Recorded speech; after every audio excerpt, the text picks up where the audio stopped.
That's why I said you're cutting this out. Am I? Am I really?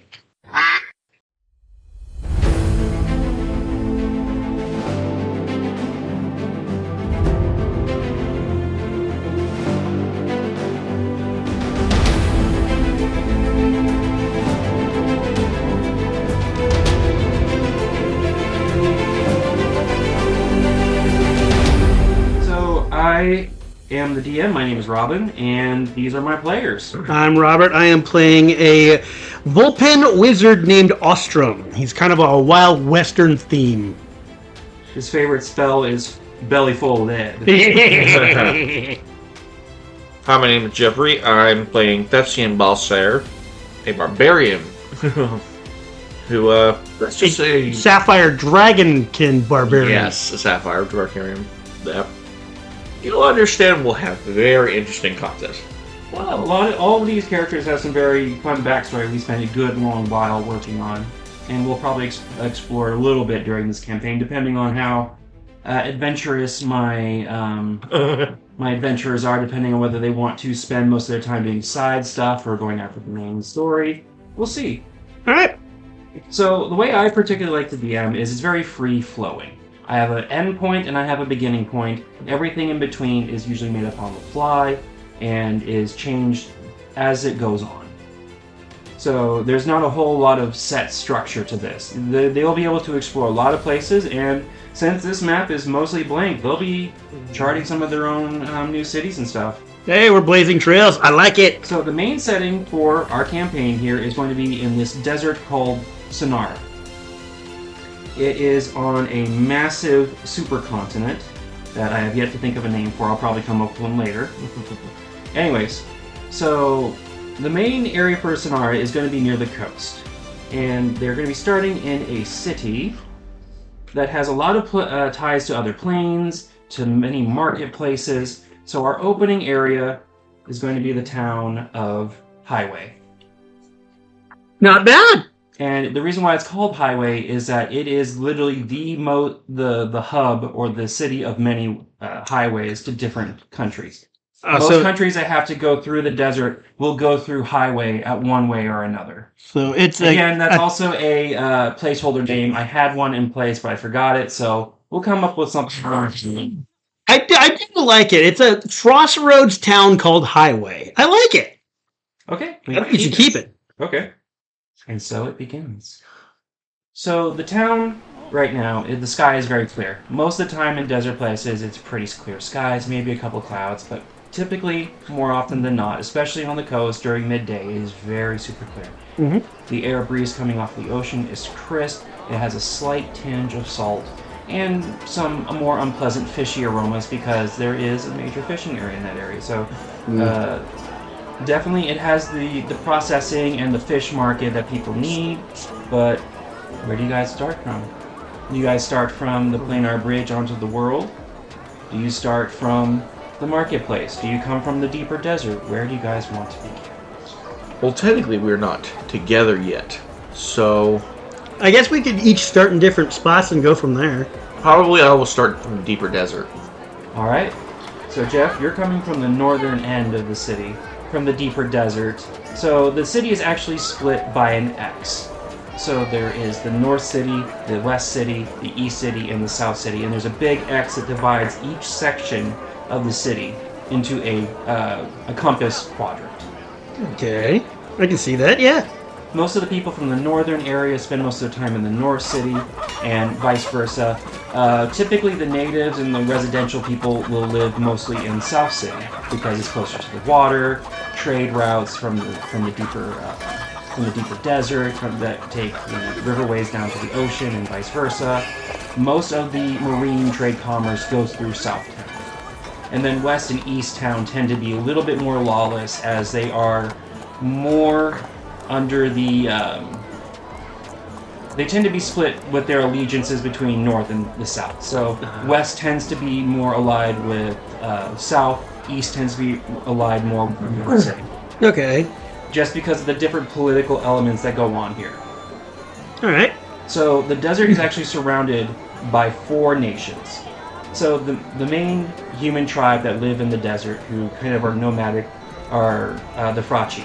They live in the deep desert. They come into town many, many times to trade the goods they find out there, to get salt, vegetables, fruits, things that they just can't get out there on their own.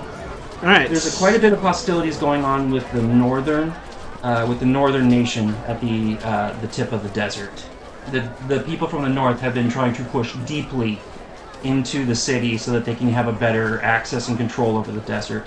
The desert itself, this Sonara Desert, is actually under the domain of an eastern nation and is part of that. But the desert is considered very a neutral ground. Even though it is politically and owned by this eastern nation, it is not treated as such. It is treated very much like neutral ground where people can move their trade and access and transport. Okay. Good. So you decided to start deep in the desert, right? Well, I started in the desert side.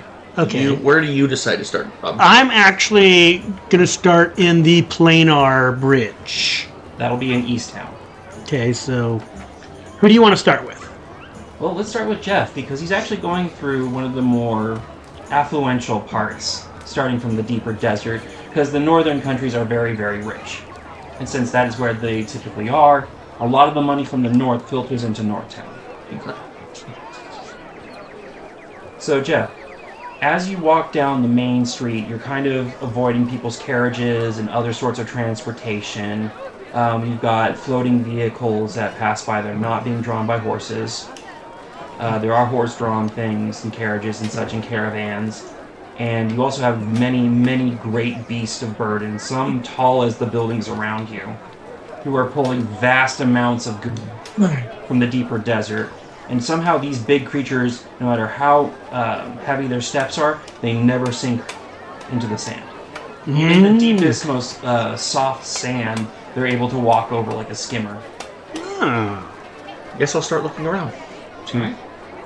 So the town, the buildings around you tend to be about 2 stories tall. When you think of like Western-style saloons, many of the buildings have that kind of exterior to them, but are much more sturdily constructed than just plain wood. There's metal and stone structures. It's a very metropolitan kind of area.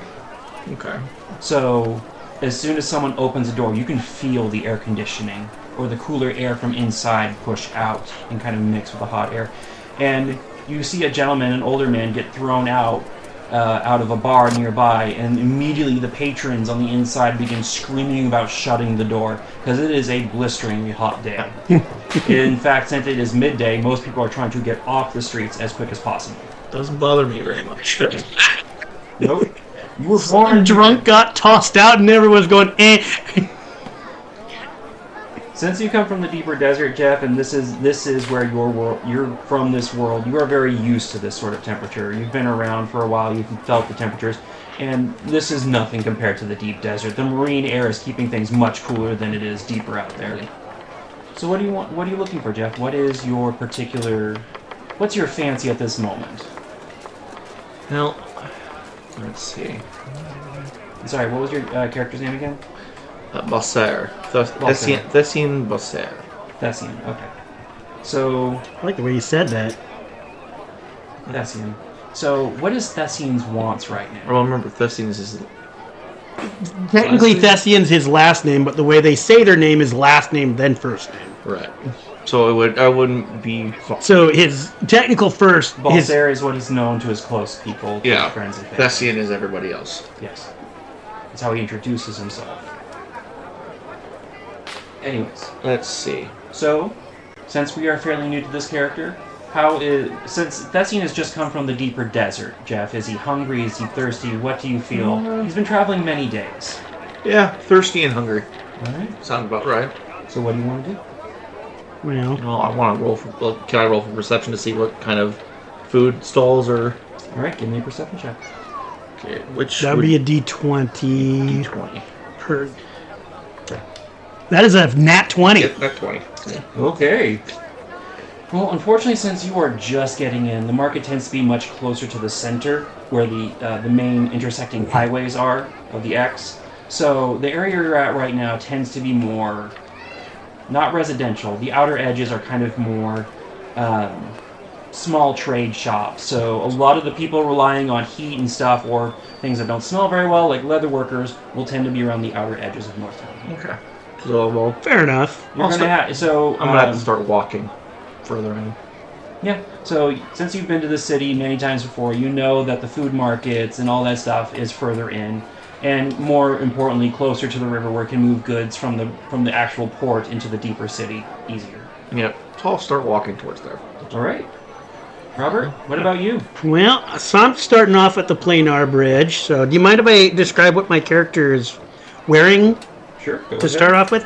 All right, so as I mentioned, he's basically a fox person. So he's got red fur, white muzzle. But his garb is a bit different than I think anybody else has ever seen here. He's wearing like what looks at first like a traditional wizard's robe, but on closer inspection, it's actually a duster coat that with, and you know those shoulder things that the dusters usually have. Mm-hmm. Imagine those down to a little bit past his elbows. Okay. Oh, like a shoulder guard. But made of leather rather than metal. Okay. So he's also got kind of a loose-fitting belt on top of his normal belt that has the holster and all that. His quarterstaff is in the shape of a Colt pistol from the old Wild West. Mm-hmm. And he wears a traditional wizard's hat, but the brim is in the shape of a Stetson's hat. Oh my god. So it's kind of it is a stiff brim, yes. Oh, and yes, he is wearing a natural leather brown rather than anything dyed. Right. Okay. So with that out of the way, so Jeff, instead of like the traditional barbarian gear of like furs and pelts and things like that, since you come from the deeper desert, Well, what I was wearing, well, it says here what I had was traveler's clothes. So yeah, I'm just wearing some traveler's clothes. simple basic garb.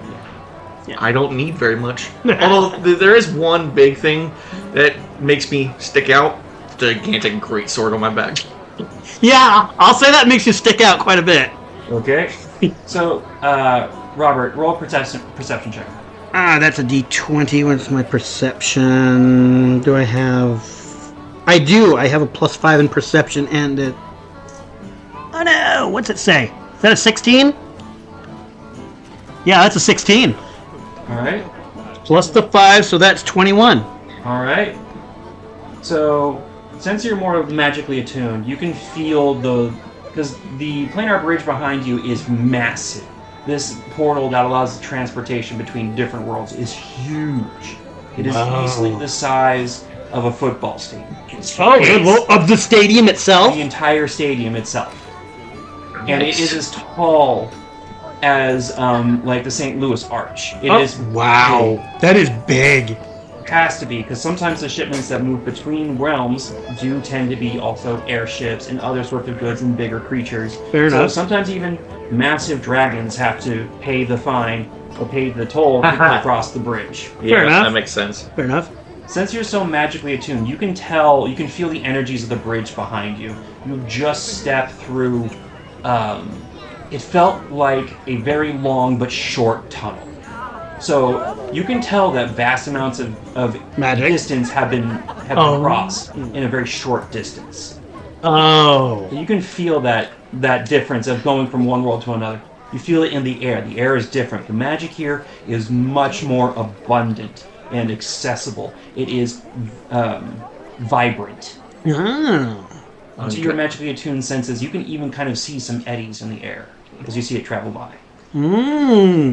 So, with that, I think my character would gawk a little bit, not only about the difference, but about the actual amount of magic that's in the air. And after that, he would kind of correct himself, pull himself together, get his bag kind of situated on his shoulder, and start moving out. So since he's looking for an outlaw of sorts, I think he's going to go to the most plausible place that the outlaw would be, and that would be the center of town where all the shops are. All right, roll an intelligence check. That's another D20. Intelligence is +3. That is a 7 plus 3, so that's 10. That's what you want to do. Oh no! That's what you want to do, Robert. Your character is lost. He is completely and utterly lost right now. Well, because even though a vast amount of goods and people are coming or actively moving past you, you're actually holding people up behind you a little bit because you only just got through. You are now completely and utterly lost. Because this thing is now funneling into the deeper city, and the buildings, as they get further in, are getting higher and higher and higher and taller and taller and taller. Oh, yeah, I'm lost. You're also a, what would it be? A forest creature? So you're not used to the buildings. Technically, I'm supposed to be like a forest creature, but I was raised in kind of a desert setting as well, prairie type thing. As again, you aren't used to the tall buildings. No, I'm not used to the tall buildings. This is also, since you come from a very small prairie town, this is a massive city. Oh boy. It would easily, your town barely had more than a couple of streets. Mm-hmm. Or your little I could see the edge of town from the edge of town. Yes. This one? Nope. In fact, the world record, the record for your town of person who spat the furthest distance spat from one end to the other. Oh boy. It was a storm giant, and he did hawk a massive loogie that went sailing for hundreds of feet. But still, that's not a... It's not important. This is a lot bigger. A lot bigger. It would easily fit about 20 or 40 of your towns in just the East town alone. Do you mind if I roll perception to recognize that I am holding up the line? Sure. Please do me good. That is a 12. And I have a 5 on perception, so 17. You understand that so yes, your character does realize he's holding people up when a Jotun literally bumps into you and you go flying about 20 feet. Take a roll d6 for damage. I only have 7 hit points. Maybe I'll change it. It's a 1. That's cool. Hey, that's plenty of damage. Yeah, no, he was going at a healthy clip, so you went flying. That's how you realize you're holding up the line, is that you are suddenly now 20 feet in the distance. So I'm going to stand back up, move to the side, Well, more like... and then look around, see if I can get my bearings again. Let me see.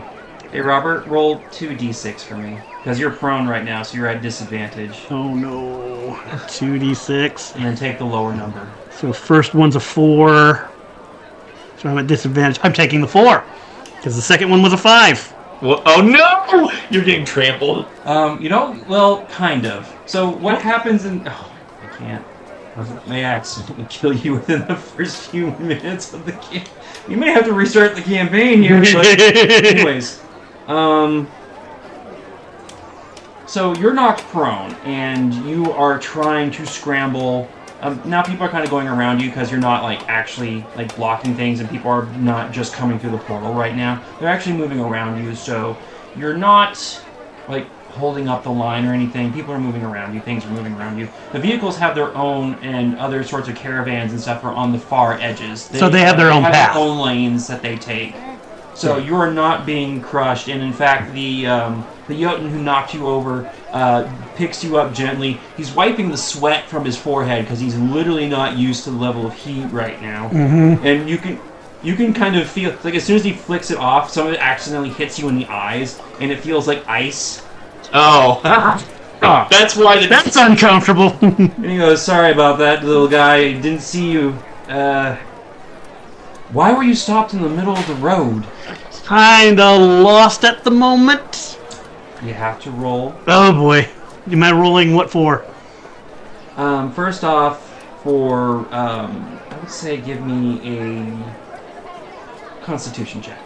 You did get knocked, and you did get kind of trampled a little bit. So, right, so give me a Constitution check to see if you've recovered enough of your wits to. So I do have a +1 on Constitution, so that does help. Something good. Oh, it's 20. Nice. So you, literally as soon as the ice hits you in the eyes, you're back to your senses. He's like, dude, seriously, what were you doing just standing in the middle of the road? Sorry, it's my first... Okay, go ahead. Now that you've done your constitution check, you have to roll for charisma. Oh, gosh. I have a +3 in charisma, so I'm okay. And this is just a regular charisma check, right? Not insight, not anything. No. Okay. That is a 3. It's a 6.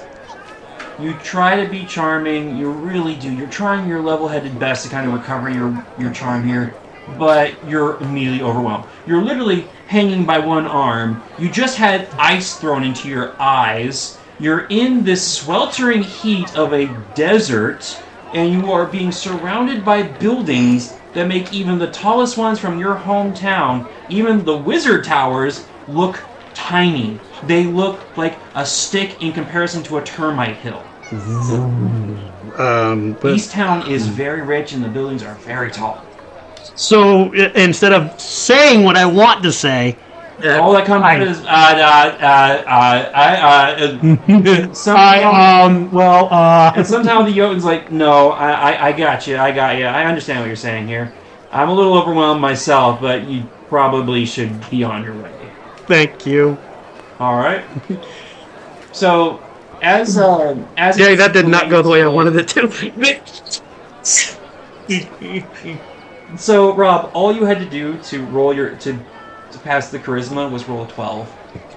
Technically, I rolled a 4th of that and then got a +3, but Samantha. Anyways, so you're back on your feet and you're moving towards it. Things are starting as you head out more towards the actual town and getting on the actual streets off of the landing and stuff from the planar bridge. A toll collector comes up to you and says, "Okay, that will be 5 dinar for passage between worlds." Dinar. What's the exchange rate from gold pieces to dinar? I would say that 1 gold is equal to about 5 dinar. First, I'll ask him if he takes gold pieces instead. Well, we have an exchange, so yes, we do take other world currencies. All right. Then I will hand him 5 gold pieces. I said 1 gold was equal to 5 dinar. Oh, so I'll have him. No, he takes the money from you. This is what I get for not paying attention. Exactly.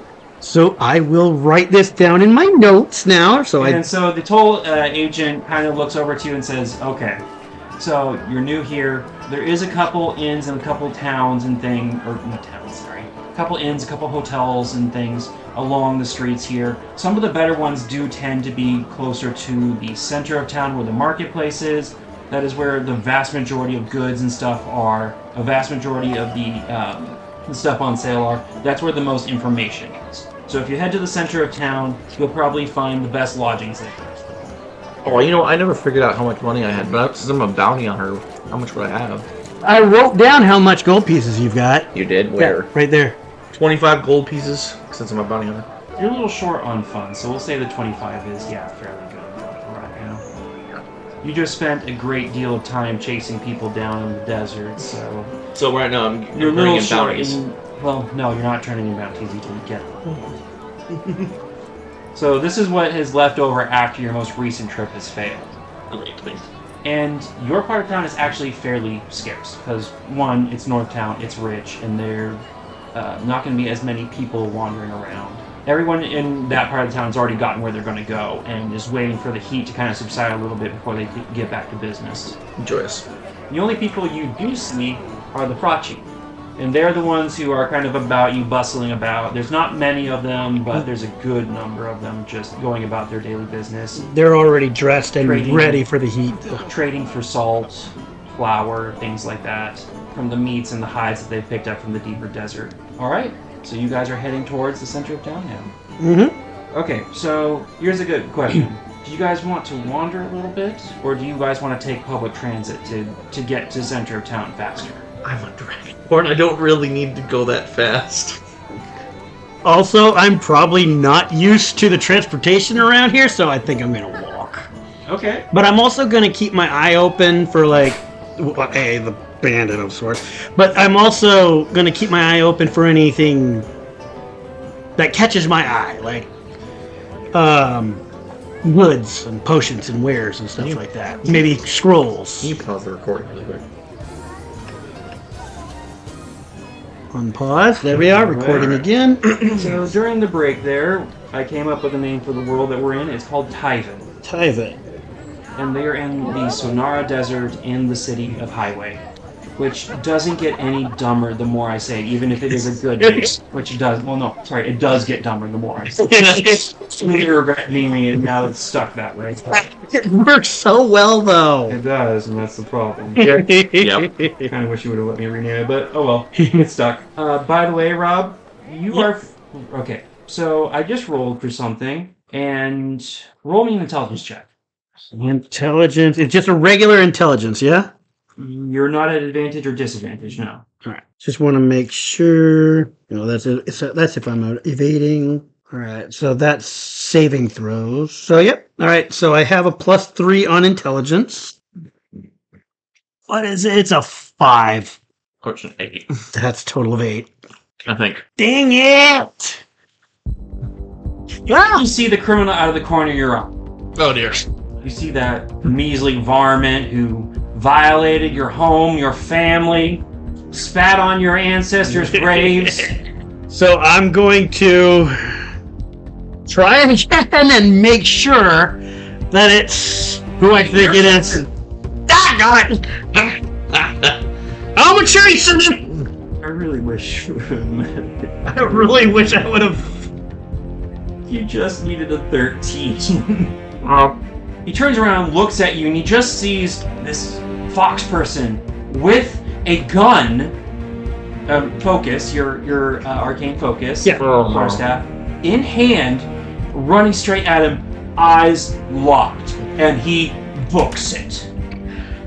Oh dear. He's dipping and diving down alleyways. Roll me an agility. Roll me for speed and agility. So it's an acrobatics or is it athletics? Either or, your choice. Oh boy.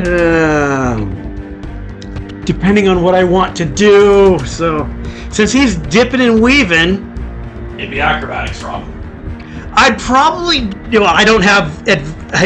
I don't have anything in either of those, so it would probably be a Constitution check. Yeah.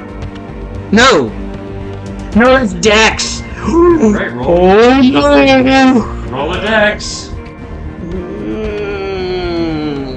So, since I'm doing acrobatics, I'm probably going to start running on walls, jumping over things, trying to close the gap.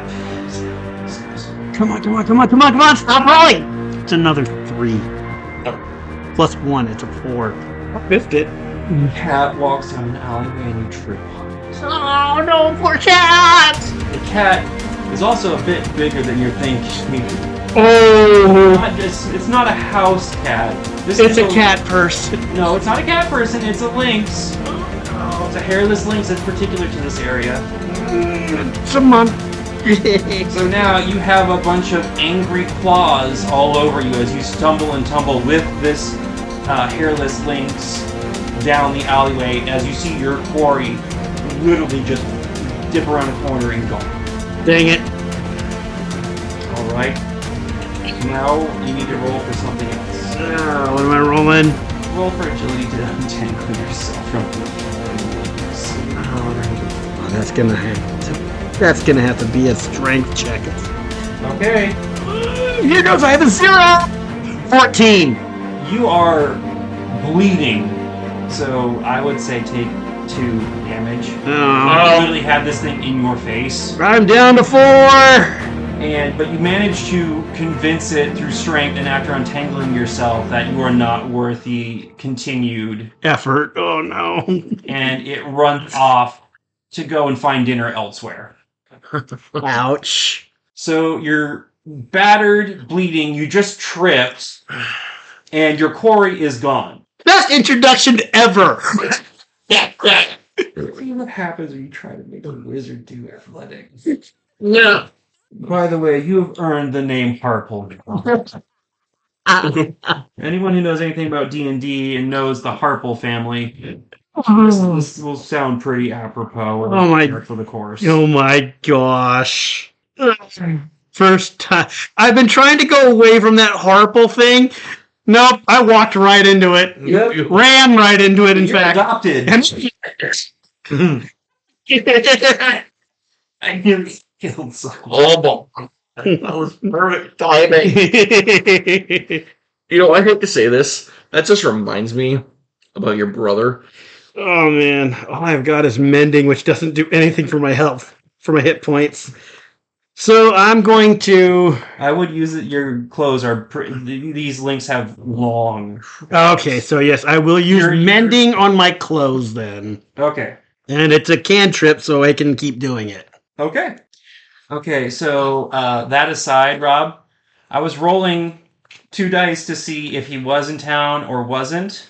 I'm not going to tell you the result, but it was very close, and I really wish you had it. You would have done better on your rolls. Maybe. Me too. Yeah.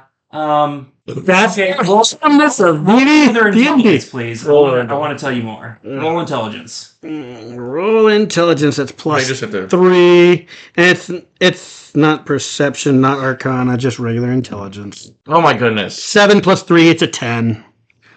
You really don't want to know. You're really not. Your character. I'm not ready for this.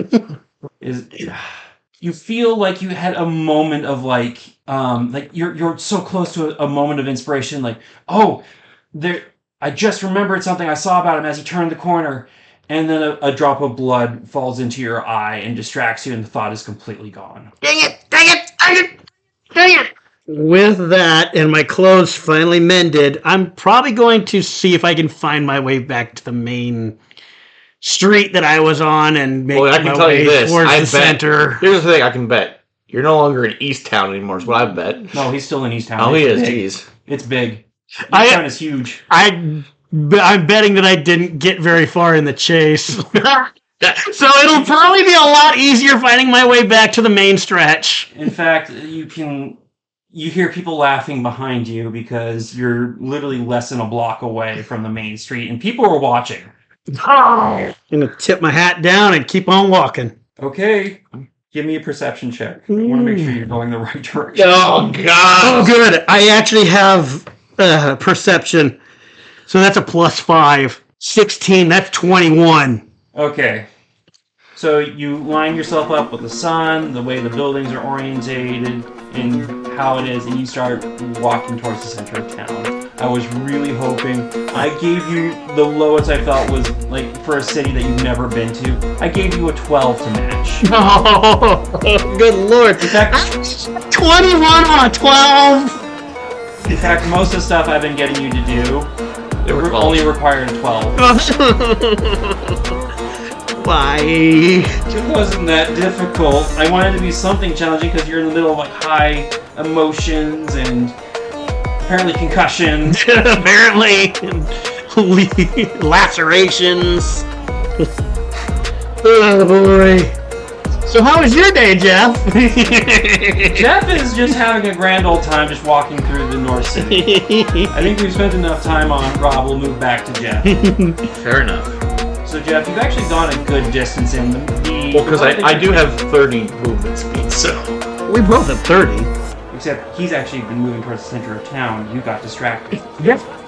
That is very true. So I'm probably about, what, 90 feet behind? No.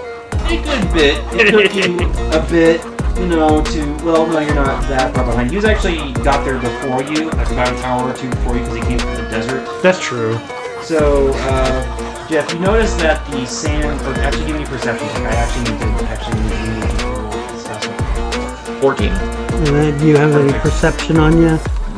No, I don't have perception. Wait. I need to figure out. I guess intelligence would count for perception, or maybe wisdom. I got 15 plus 2. Okay. So that's Perception is a wisdom check. Wisdom? Yes. I still got a 15. Yeah, 15. And the difficulty wasn't very high. It was like an 8.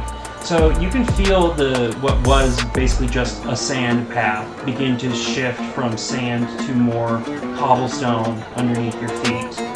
And the Frachi have completed their transactions with their neighbors and the other tribes, are moving back into the deeper desert.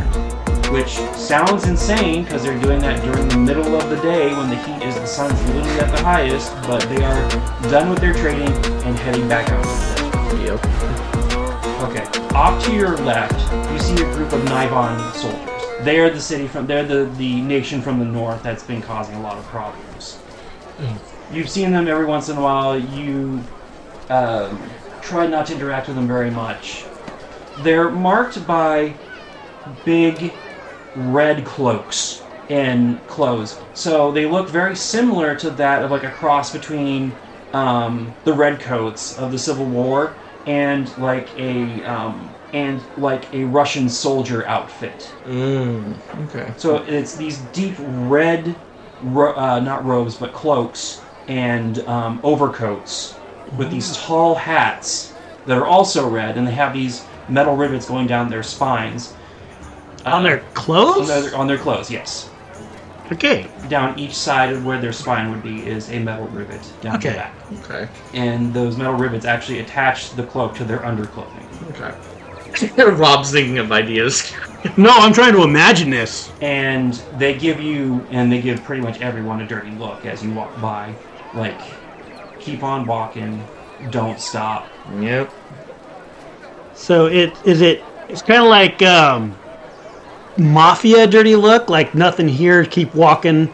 Pretty much. Well, it's also a good deal of just disdain. The Naivar are not a very pleasant people. They don't look very kindly on anyone. Okay. And, well, this is outside knowledge. You can't write this down. Oh.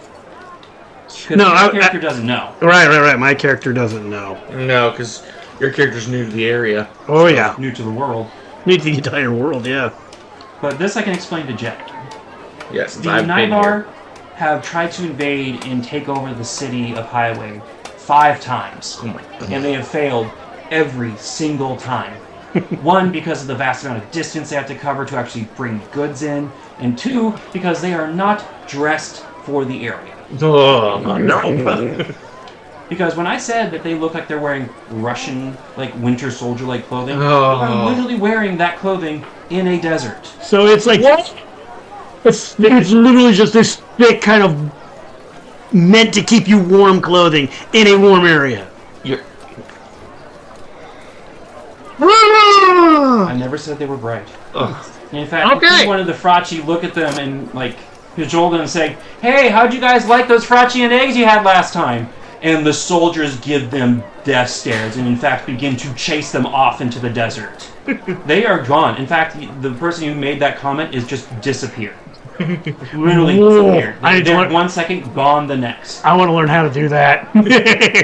But the soldiers are now running off into the desert to chase after these people who dare disrespect their great Nivarian kingdom. How dare these barbarians and tribesmen mock our great country?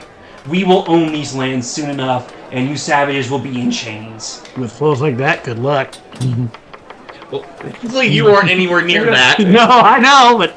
They don't get very far. I will tell you, they get to about just outside the city, and since they stepped out of the air conditioning for a little too long, have already collapsed. Whoopsie. So they're too stubborn to quit, but too dumb to know how to prepare.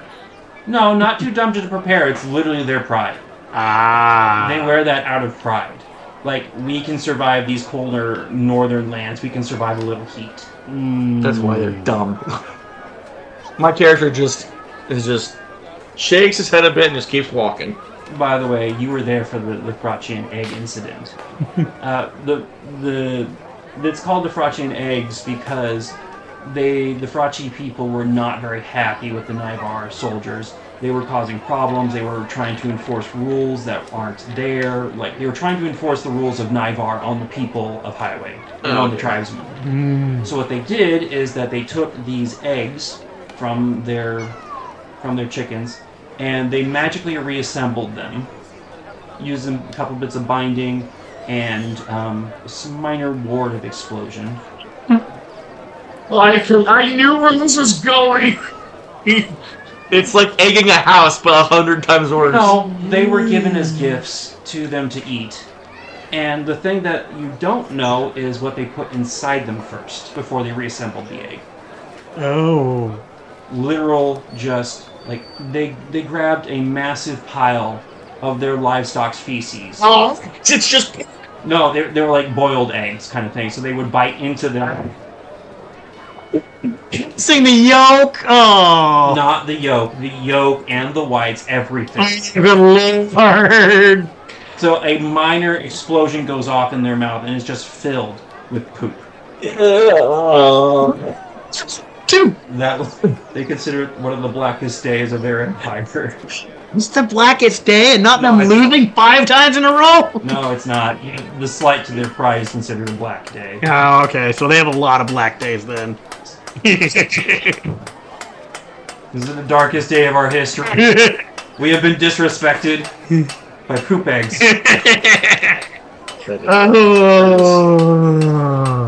Oh my goodness. Okay. So it's been a fair bit, I would say. You're still bleeding. Mm-hmm. And It's not as bad as it was. no, you're kind of clotted a little bit, but you're both of you kind of reached the center of town now. It's been a couple of hours since you guys have been walking. He's been shopping, and I've been walking. He's not shopping yet. He's Not yet. I keep my money to myself for quite a while. okay. You guys are at the marketplace. So the marketplace here is kind of divided by the 4 corners, so the 4 compass points of north, south, east, west. But it also has a east and west side. The east side is much smaller because the river runs pretty much, cuts it into about like a fourth of the size on east and west. So the west side is much bigger, and that tends to be more of farmed goods, which are done more to the west, and other things, animals, and from the west. The northern part has more to do with metals and other materials that are hard to find in the desert. So any sort of ore, gem, rock, anything used for building or making something tends to be more in the northern and eastern sections. Okay. And of course, the seafood section takes up a massive section of the southern area because boats are coming in and out every single day. Okay. The east side, which is the one closest to the actual nation that controls the entire area there, that city, the nation is known as Artemin. Artemin. Yep, the eastern nation that basically encompasses the entire Sonara Desert, and a good chunk of the area to the east of it is Artemin. Nybar is to the north. It just scrapes against the border of the desert there, barely. There's a small section that isn't owned by anyone. Okay. And Artemin tends to be more towards the more sophisticated goods. So power stones, magic, energy sources, literary material tends to come more from the east in Artemin. So you have the marketplace cut in by a massive X of these 4 intersecting highways, and then the river that cuts through about a quarter of it. Oh, interesting. And I'm assuming they also have bridges to get over the river, right? Yes. In fact, they've got about 15 of them. Jeez. Well, some of these bridges are footpaths for people, and others are for transporting goods. And some of these bridges are about 50, 60, 80 feet wide, because it has to be able wide enough for some of the beasts of burden to bring their very heavy payloads over. Alright, so So we're still split. We haven't met up yet. Nope. Who are we gonna go with now that we're both in the center? outroll. Everyone roll me. D20? Yep, 20. Oh, mine's a 5. Mine's a 13. Suddenly, both you guys hear a loud, announcement sound. It's somewhere between the middle of a beep and a tooting of a massive horn. And you see pretty much everyone, because everyone is quickly turning and looking towards the center. And you see these massive white sheets, which are kind of separated by these 4 pillars. And on each of these sheets is now projected a man's face. He is. He looks like he's one of the tribesmen, maybe a Frachi, maybe one of the other tribes, but he is the governor or the mayor of the city. Okay. Oh, okay. And he says, "My good people of Highway, I know that you all felt the tremors in the earth earlier today, and I want you to know that there has been no structural damage to any of the infrastructure. Everything is fine. We don't know what is necessarily causing these tremors. They appear to be coming from the deeper desert, and the Frachi scouts that we have been are keeping pretty silent about what is going on out there. Mm-hmm. So stay tuned. We'll give you more news as to what we find out later in the day once we know more from the scouts." And that is the end of the announcement. And everyone around you, like all the people who have lived here and are from here and were there before you guys, are whispering, talking to each other, and they all have very wide eyes as they are speculating as to what caused this massive tremor in the earth. Do I overhear anybody since I have such keen ears? Roll perception. Here's my question. Do I get advantage because of my hearing? No. All right. I mean, there's such a din, a concourse of information, it's going to be hard for you to pick out any one bit. Well, still got +5. Come on. 3. So he's 8. So 8. You don't pick up on any meaningful conversation. In fact, it's such a cacophony of noise you really don't know. You wouldn't be able to pick out if someone was literally using your own fur as strings in a harp. Ooh. Ooh, so it's so noisy I can't pick out bells anything. right in front of your face and you would not be able to hear it. So it basically, there's so much noise that I can't pick out anything. That is correct. Yeah. Well, that went better than my last attempt. Jeff, roll a perception check. Nat 1. Ugh. Critical fail. You do not care. That earthquake has nothing to do with you. You literally felt it. It went right underneath your feet. Didn't bother you. You didn't even notice it. It was a bad one, but you didn't even notice it because you were that. You just didn't notice it. He was that tuned out? Wow. All right, Jeff. I'll leave it up to you. Why were you so out of tune of what was going on around you? Let's see. I'm trying to think. Were there any shops that had anything Sapphire? Ooh. Failed your perception check, bro. Roll me another one. 3. A 4. You stop at every single gem shop on your way towards this room. You're not subtle about it at all. You're not, show me your sapphire pieces. Even though I have intelligence, I'm still... Well, both of you guys have been pretty obsessed with your goals. So I'm kind of playing to the character right now. You are literally looking for every single piece of sapphire that looks like it might be related to you. Unfortunately, though, none of it is. And you're going from stall to stall, whether they sell gemstones or even just freaking pieces of wood. This man is trying to sell toothpicks to people, and you're like, show me your sapphire. I'm right. Like, sir, I sell toothpicks. Sir, this is a Wendy's. Yeah, too, you know I I had sell toothpicks. That's a toothpick.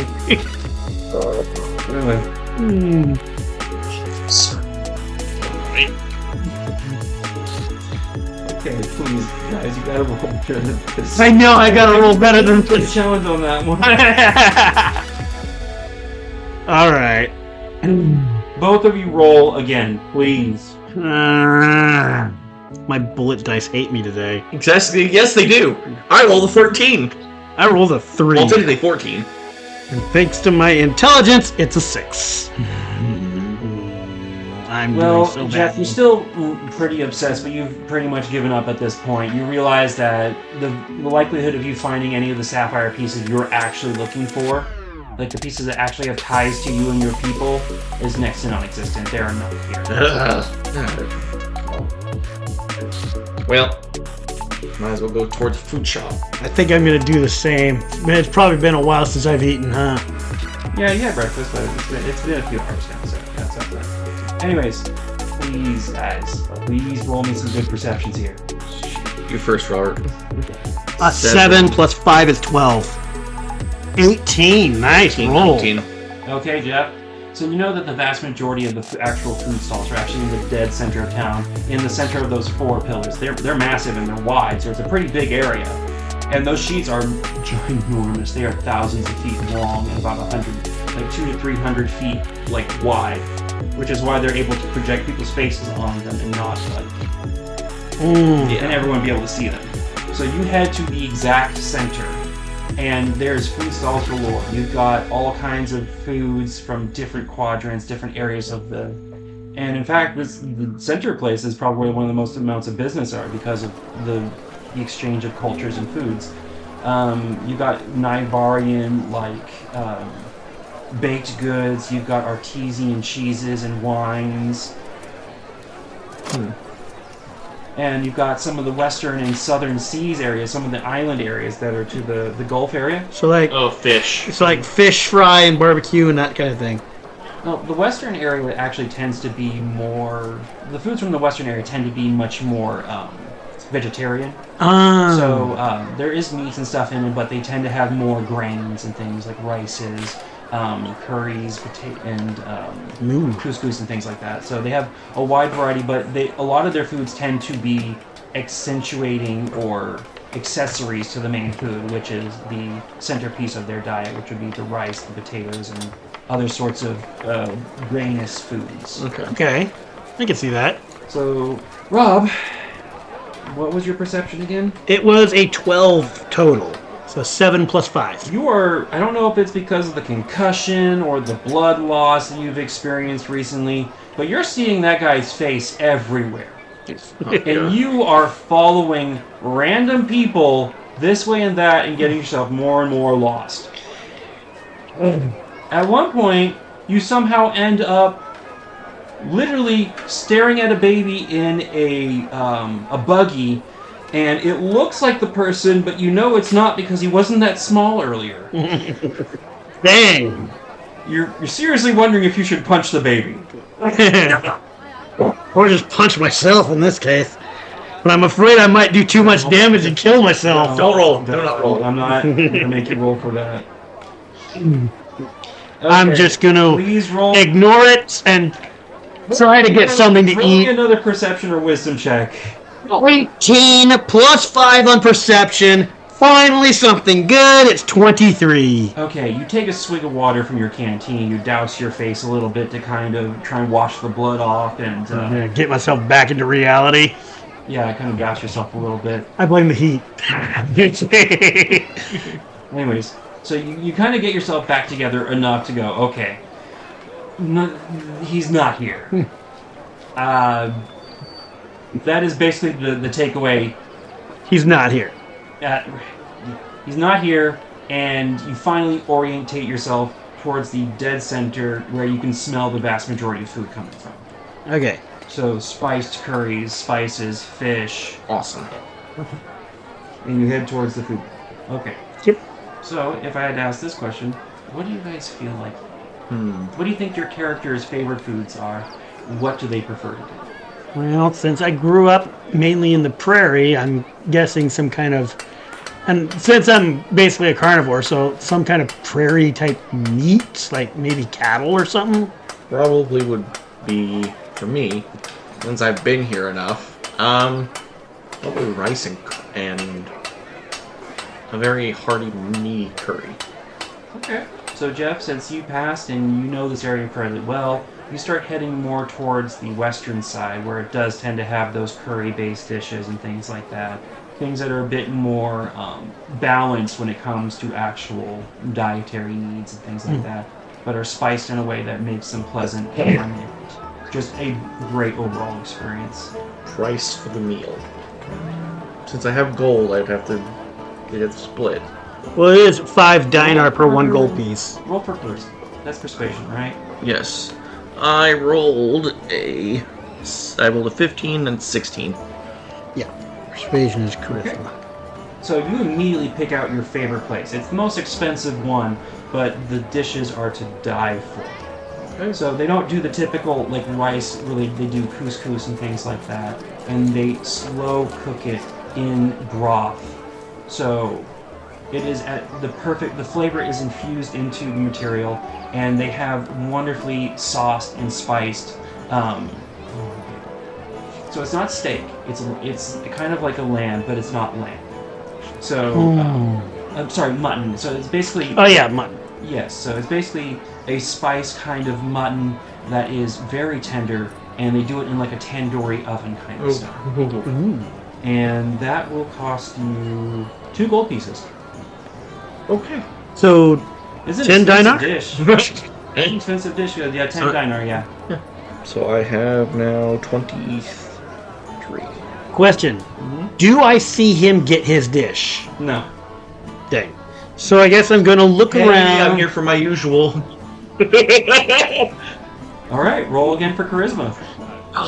You're going to talk with the shopkeep. Nat 20. All right. So Balasar, I know you went out there looking for more hints. Did you find anything? Did they have any of the pieces you're looking for? Sadly, no. So this shopkeep knows what you're after. Oh yeah, this shopkeep would definitely be the one I always go to. It's his favorite. Close knit group then, yeah? See, he calls me Balasar, so only those who are close to me do that. So the person you're talking to is a half elf. He's from the western area, of course, which is why he's able to do these dishes so well. He grew up there, he lived there, he's eaten those dishes his entire life. And he spent a good long time. He actually went to culinary school for it and dropped out of culinary school when he realized that the people that he was going to be feeding this food to were a bunch of Philistines who wouldn't be able to appreciate it anyways. The only reason they wanted it was because it was considered culturally sophisticated and elegant, as opposed to being able to appreciate the culture, the history, and the flavors of what he's bringing to the table. Yeah. So he opened up a food market. He actually has several restaurants on the western side of town, but his favorite place to be, where you'll find him most of the time, is in the food market. And he would have been the first one I interacted with. Well, the one of the first ones. For the backstory for me, how about this? The normal shops, I've been to pretty much every shop, and his shop I just saw recently open. For the background for why I'm so close-knit with him. He opened up the shop, and I decided that day to try something new. So I was like, give me some of your dish, sir. I want to try it today. Give me that one. Yeah. Alright, and he says to you, okay, we're trying something a little new today. We're not doing our typical barbecue sauce. We're trying much more of they call it more like a mole. So they have this good from the southern jungles, across the Gulf. And they brought it in. I've been trying in various recipes to try and see what it can be used with. So it's this very rich, earthy flavor, and when you mix it in with the sauces, it actually gives it quite the aromatic experience. And I can tell. I can smell it.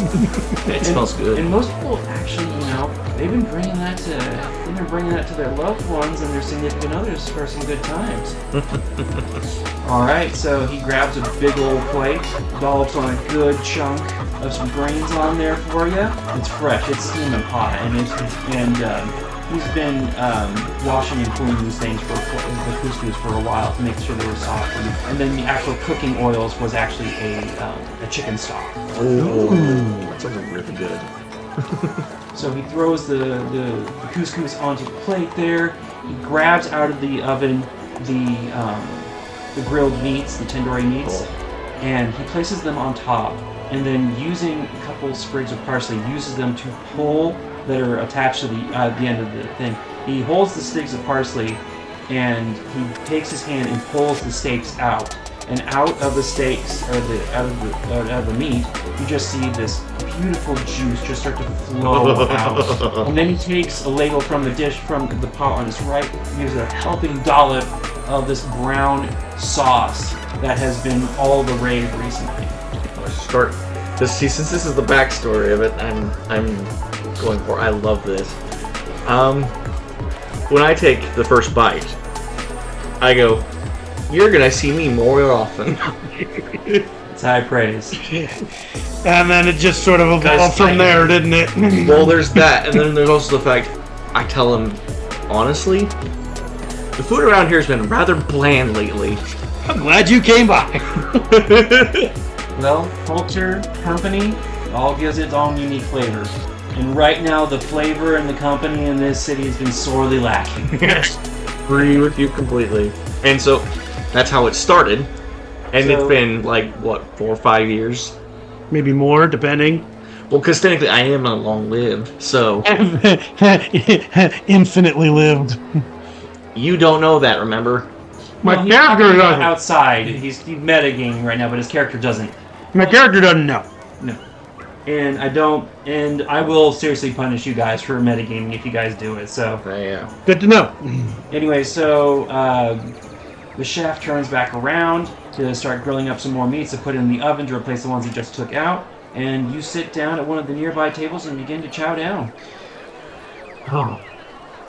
Just as good as usual, man. All right, Rob, give me a perception check. Yeah, fun. Back your pencil. 19. Plus 5. Why is 24. it every single time that I give you the easy ones, you only had to meet an 8? Only had to meet an 8 this time. When it's not important, you bracket. You dominate the role. But when you actually need to do something like recognize a person or whatever That I'm chasing. you Good Lord. absolutely fail.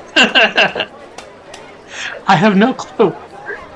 It's a 50-50. You either pass or you fail. You do a spectacular fashion. All right. Sounds about right. All right. So your nose immediately picks up on one of the heartiest aromas you remember from.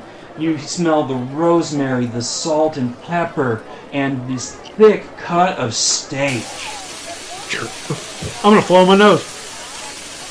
And you can smell the rubs that have been used on it. It's well seasoned and cooked. And you come over to this massive stall, and the pitmaster turns around, looks at you.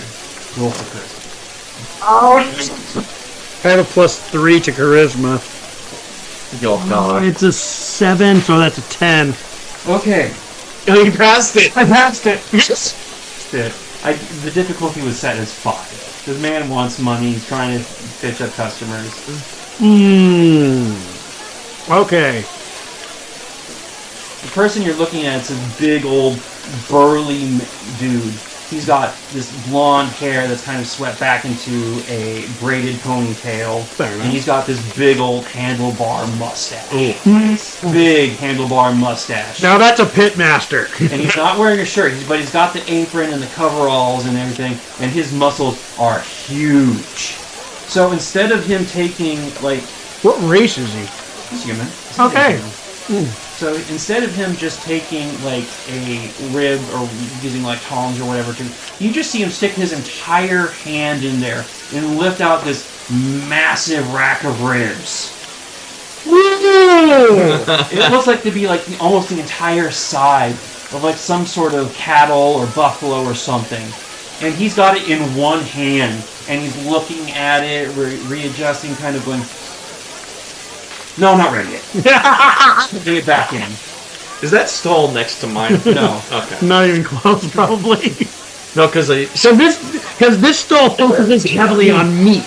Yours is more of a balance, so there might be close, but not that close. All right, Rob. You passed your charisma check. What do you want to say? He's listening. See, I don't want to say sirloin. He sees you being indecisive, and he goes, I know what you think. I know what you smell. I know what you smelled my big old, my sirloin steak. Give me your biggest one. You want all the fixing? I'll take it. So he grabs you a good sized plate as well. The sirloin steak's about that big. It is huge. And it is sizzling hot. Yes! So he takes a small sprig of parsley or whatever, some garnish, puts it off to the side, throws a good old helping side of potatoes and corn on there, and he hands you your plate. And he looks at you and says, for a first timer like you, this one's good. So that... Alright, so 2 dinar? You can just give him 1 gold coin to split. How much for something large to help it... to help put it down? New here. You haven't gone to the exchange rate place yet, huh? Well, I'll throw in a flag in for 3 for 1 coin altogether. You got it. And I give him the gold coin.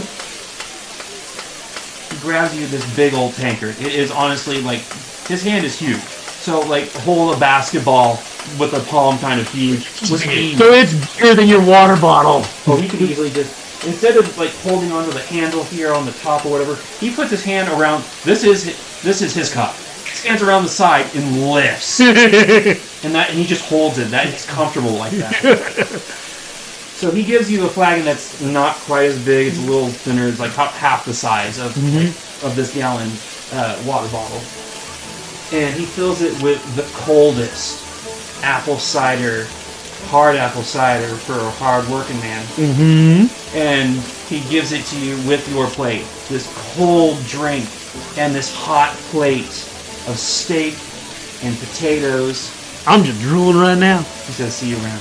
And he goes back to his grill. And all I do is I tip my hat to him. Then put it off to the side so it's gentlemanly, and I start eating. Okay. So you guys have had a hearty meal now. And so Do I recover any hit points? That's I'm at just above half of my maximum hit points. Good. We'll find out. Take it. I will take it.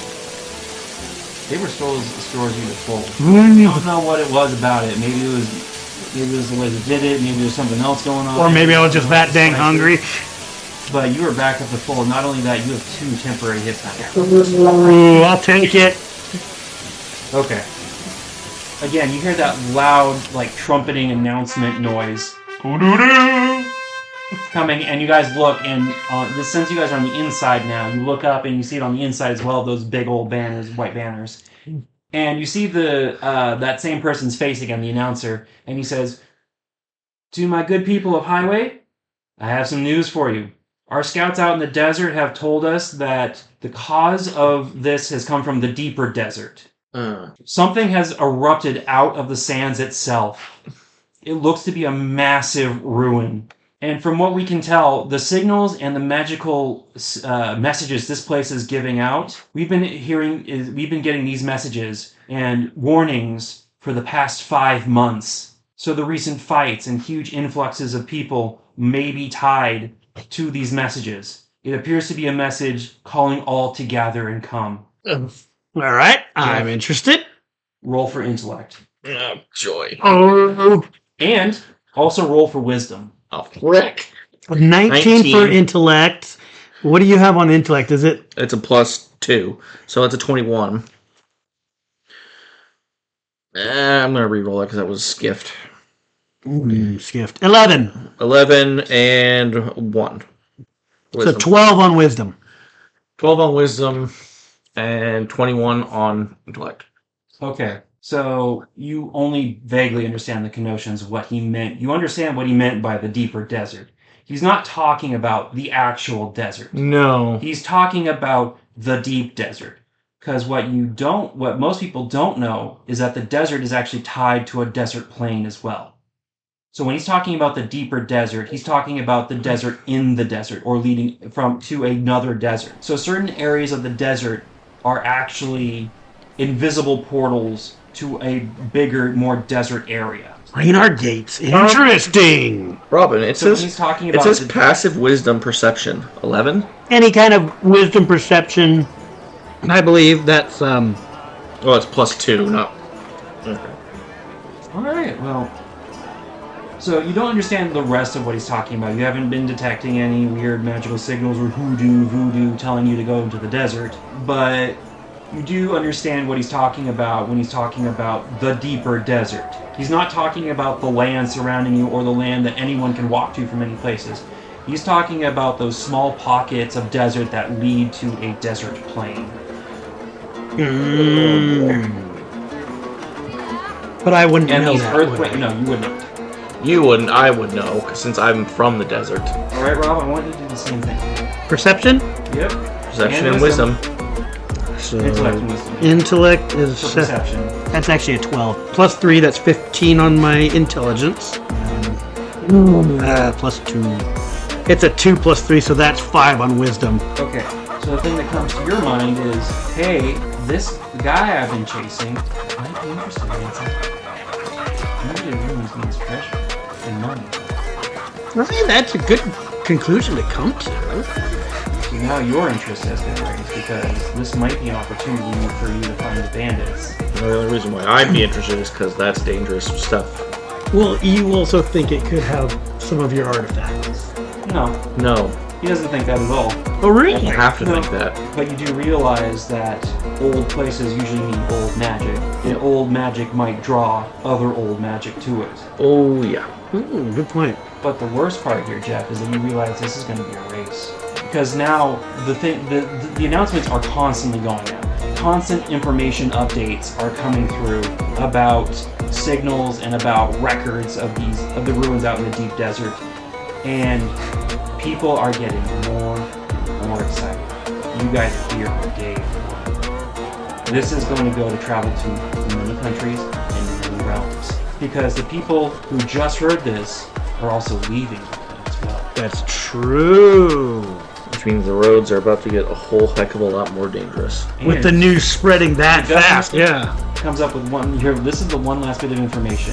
Records say that a vast amount of treasure and weapons that were in these ruins, and we're offering a prize to the first person who finds it. Here it goes. Right? The race is on. I'm gonna put my flagon down, stand back up, and go. Have Thanks for the no meal. Stake in this, apart from Jeff, who thinks maybe something. You're more interested in the finding fact that he might be there, and might have heard this, but you're not interested in the race. In the race or the treasure No. itself, yeah. So I guess the first thing I'm gonna need to do is find someone to guide me through it, to guide me into the deeper desert. Okay. You've had your meal, the sun's starting to set, and the people are starting to come out now. As the sun's 'Cause it's starting to go getting down, cooler. the temperature is going down. Families are down by the beaches and the banks playing in the sand and water, and the merchantmen who were kind of closed for midday are starting to open up again, and the amount of people and the noise and the din of Is tripling, essentially. Oh. Yeah, I can tell. You see street performers dancing with serpents. You see people breathing fire, swallowing swords. You see all sorts of showmanship going on now, because the city is coming to life now that the midday is over. Everyone won't go after the treasure at all. Well, Well, maybe. Not everyone is interested in the treasure or has the capability to go after the treasure, but those that do and those that want it will. Yeah. But they know that if they start now, it'd be a bad idea to start, especially at night. No one knows. Well, the thing is Well, remember, I said it was in the deeper desert. That's just where the signals and the tremors were coming from. No one knows where it is. Yeah. The only reason they're able to piece together that there's ruins out there is because of some of the magical signals coming out could only have come from arrays and other things that have been set up. Yeah. So, and the only things they know of that should be out there are old ruins from a bygone era, bygone country.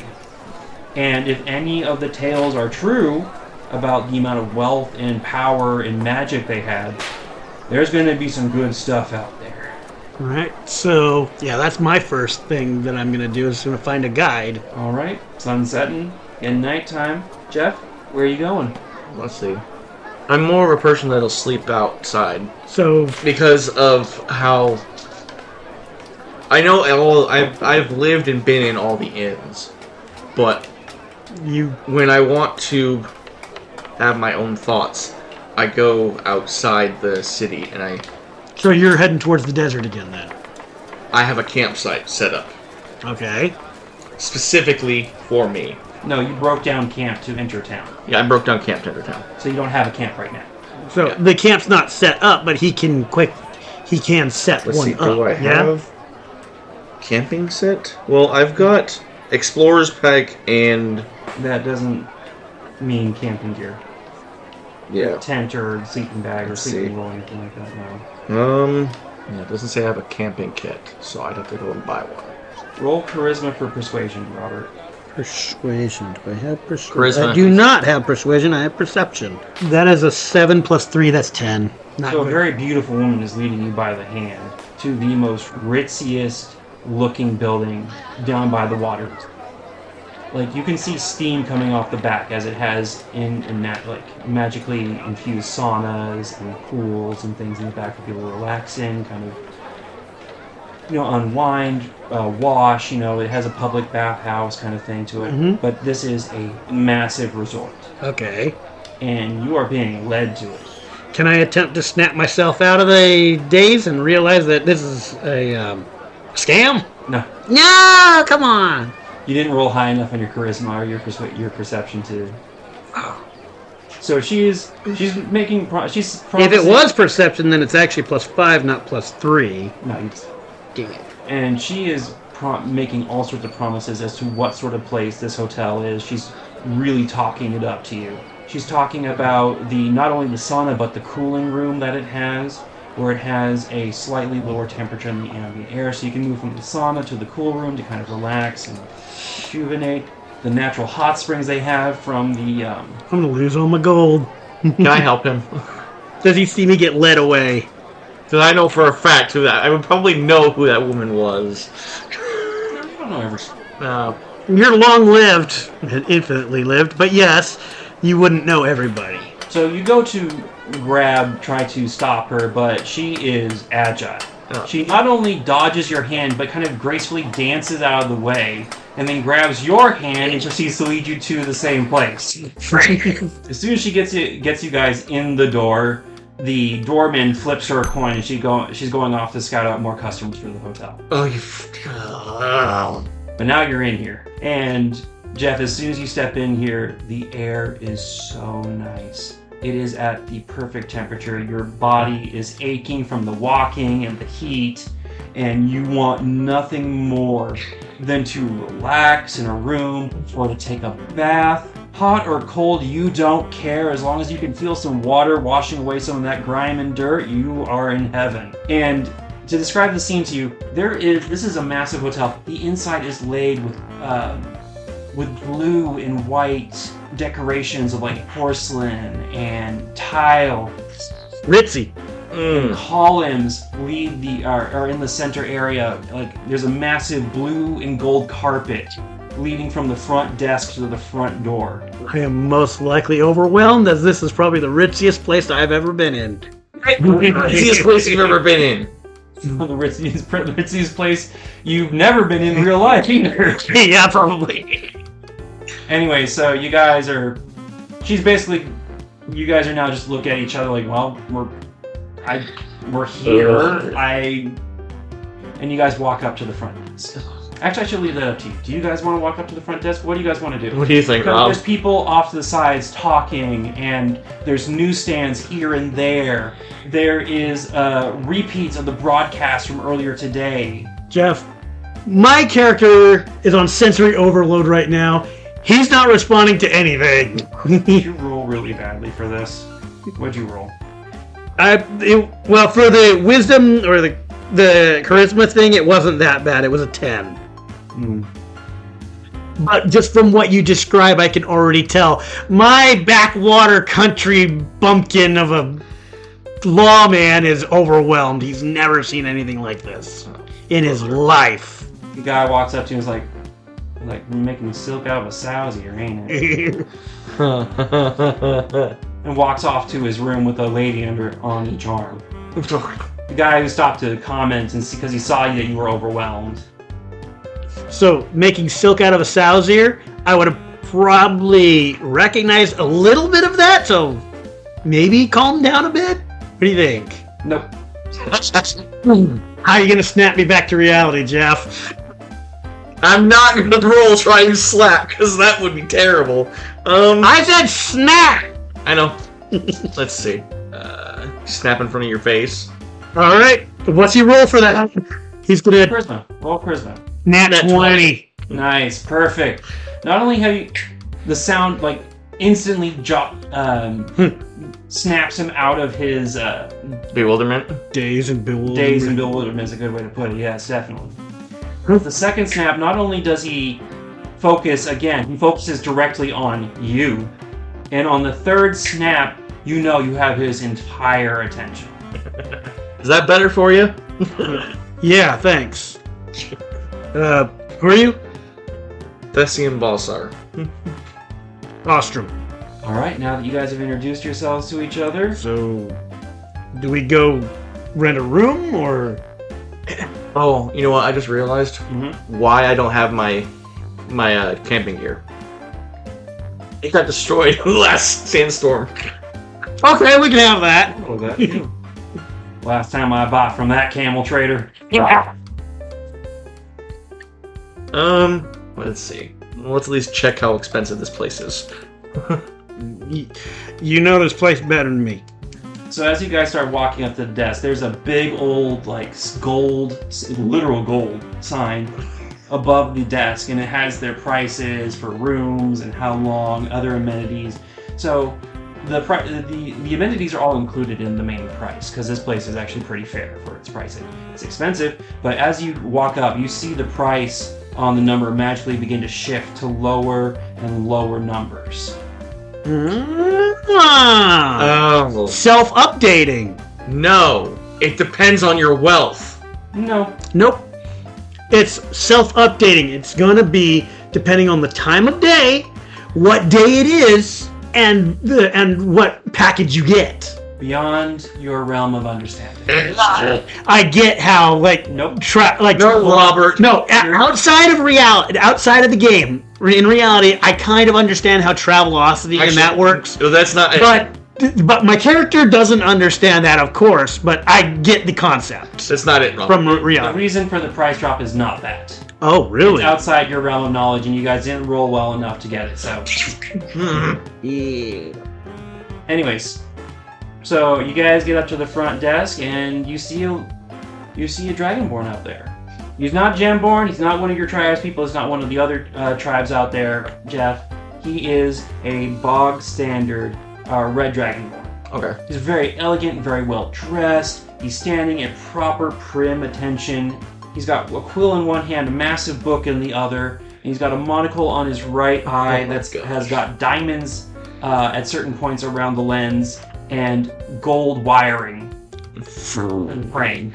Good granny. That's This boy rich. So he jots down a few notes, and you see the sign above him change a little bit more. And he looks up to you and says, "Good evening, gentlemen. So from what I can understand, you guys are here to rent a room for me. Is that correct?" Yes. Suppose. Well, because of the recent announcements, we have dropped our prices to accommodate for extra visitors. So, our prices are actually fairly affordable for right now. Per day is 10 dinar, maybe. 10 dinar, so That's 5. 2 gold That's coins. 2 gold pieces, yeah. If you want a better room, we can go as high as 20. Full amenities is 25. I'm going to look to you because you probably know more about this than I do. This is the first time I've been in this building. He's not stayed here. I would suggest the first option. Because this is What the do we- first time. What do we get for the lowest price? You get a basic room, bathroom, running water. That's pretty much about it. Fairly standard stuff.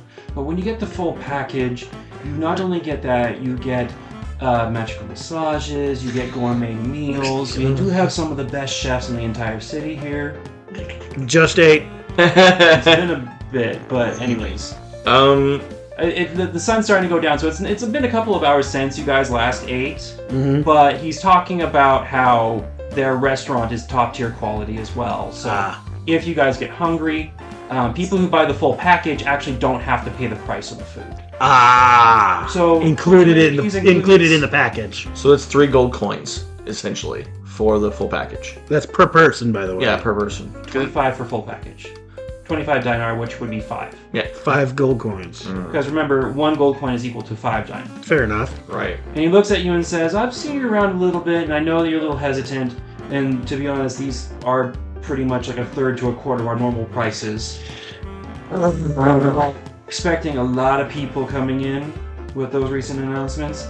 A lot of scholars have been endlessly talking about the legends of this so-called nation out there in the desert. And if even a fraction of it is true, there's going to be a lot of people coming in, and we're going to need to accommodate. That means there's going to be a lot of money." Well, might as well get the full package then. Might as well get the full package. He says, "Excellent. So that'll be 50 for the both of you, 25 apiece." So that's minus 5 each. Yep. So I'm down to a measly 18 gold. 24. So he says, "Since the gentlemen are some of the first to hear for this wave of people coming in, which floor would you like? We've got 20 of them." Okay, ready. The full package includes your pick of which floor and room you wish to use, as well as which amenities and what style of room. We've got many different styles, from the eastern, western, northern. If you want something a little colder, a little warmer, we can accommodate that. We have full temperature control in each of our rooms. I think a ground floor for me would be good. Excellent. I'll probably take a ground floor as well. Perfect. So since you guys have the full package, you guys get the full ensuite option. So that will include such things as breads, certain snacks and drinks included in your room price in the room. They are not extra charge, which they normally would be. And you guys have full access to any one of our medicinal practices and uses of our rooms. So the sauna, the cold room, massage parlors, they are all included. Okay. Thank you. You're welcome. Here's your keys, gentlemen, and I wish you all a... And he closes his book. And then we walk away. Might as well go check our rooms. Might as well. So after the desk, it kind of makes a wide... The carpet actually splits from the main desk, and it's a big, wide blue and gold carpet. And it goes down, and there's a massive staircase that goes, or that it wraps around. The carpet kind of wraps around. Mm-hmm. And it's a spiral staircase that goes up the middle for about a floor or two, and then heads off to some of the other floors. And there is a hallway down the right, or to the left and the right. And they're big. They have overarching ways that a full-grown dragon could walk through. Jeez. They are accommodating everybody. At all times and in every way they need. So, Enough! how do They we got find money our for it. rooms? That's my So, question. well, the key would tell us which room we've got, right? You guys can pick your... Oh, that's right. The only key, he stops you for a second. The only rooms those keys will not work on are rooms that have already been taken. Okay. So should we head off to the left? What do you think? So he kind of walks with you guys for a little bit as you're walking towards that way. He says, well, our restaurant and other food-related services and things, our library, our art room, our museum, they're all down the right. But when it comes to the massage, the exercise, and other sort of amenities and kind of activities that people might enjoy, those are down the left. I'll go on to the right side. All right, I'll follow him. All right, the red Dragonborn walks back to the desk and he says, have a pleasant evening, gentlemen. You too. And let's see. I will pick, a door midway in the hallway. So this building is much bigger on the inside than it looks like on the outside. Bring one of those. It looks like your standard, like, four-sided tower. It looks like and the building size is like your average kind of like skyscraper kind of width and size. So it's big, but not like obvious. But when you guys get in, it gets way bigger. Great. So I'm thinking like magic is involved in that. Probably. So you guys head down to about room 70 and 77. Okay. So rooms 1 to 50 are down the left. Rooms 51 to 100 are down the right. Okay. All right, so what okay. Let's see. I think room 74. Okay. What room do you want, Rob? I'll check 75. See if there actually have people in there about. You get there right as another person's about to pick it. He gives you a look though, and he's like, "You're," and he immediately backs off. And he just immediately moves to another room. Oh, okay. So he got the full package too. With prices like these, who wouldn't? So Jeff, you picked room 74, Yeah. and Rob, you picked room what? 75. Write down some notes. Gotcha. Joyous. All right, you guys open up the doors. Rob, yours looks like a slice of home. It looks like a log cabin on the inside. Oh. Full fireplace. The banister leads out. You can see the stars. It's got taxidermy or mounted animal heads of various kinds of ungulates and big predators around the room. Feels like home.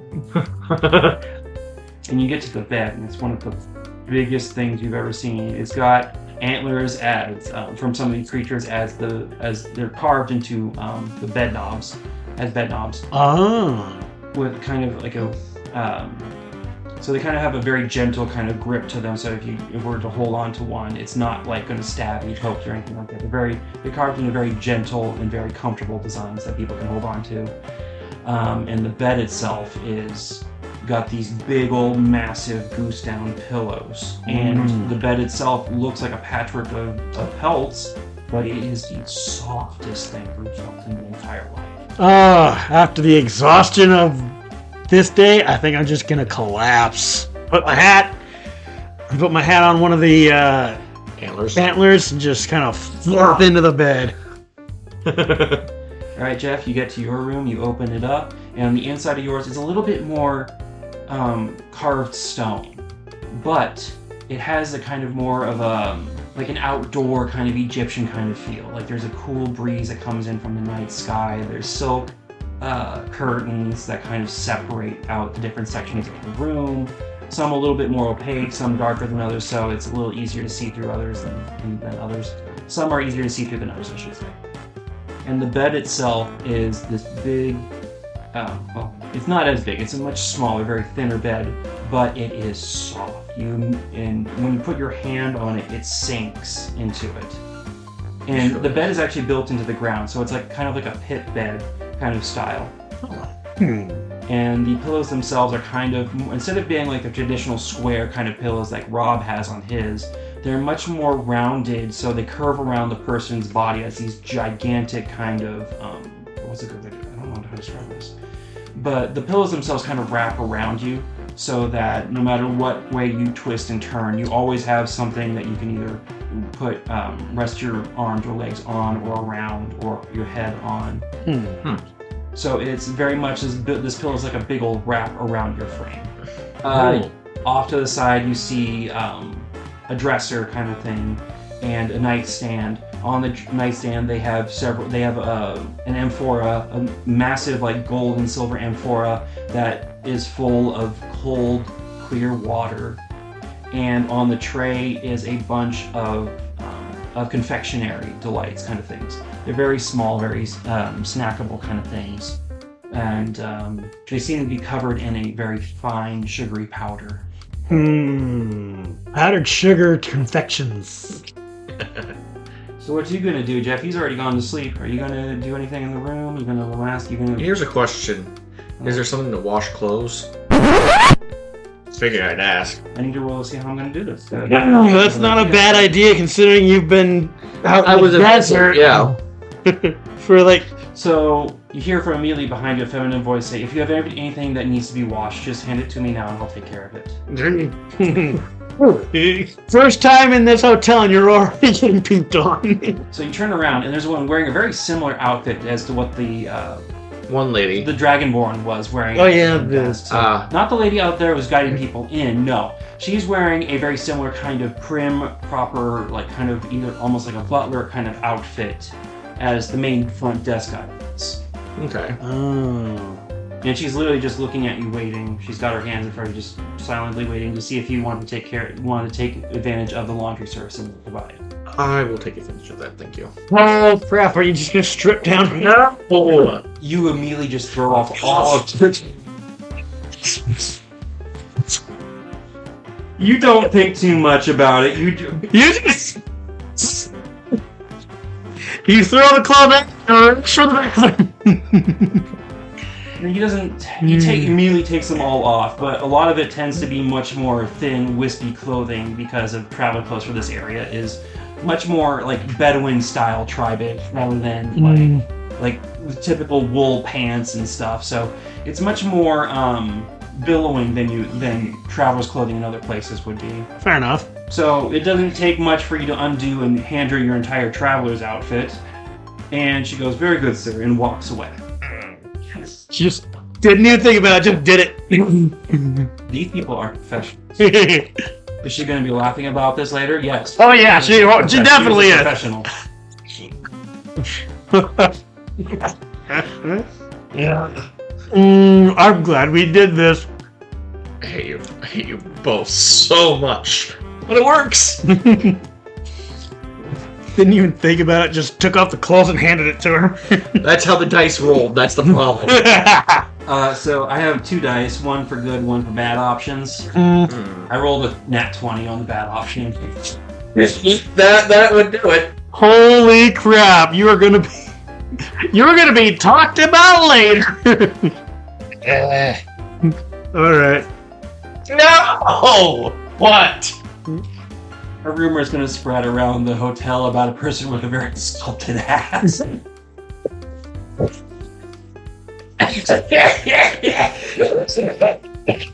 Okay. In fact, there might be some comments about someone being caked up.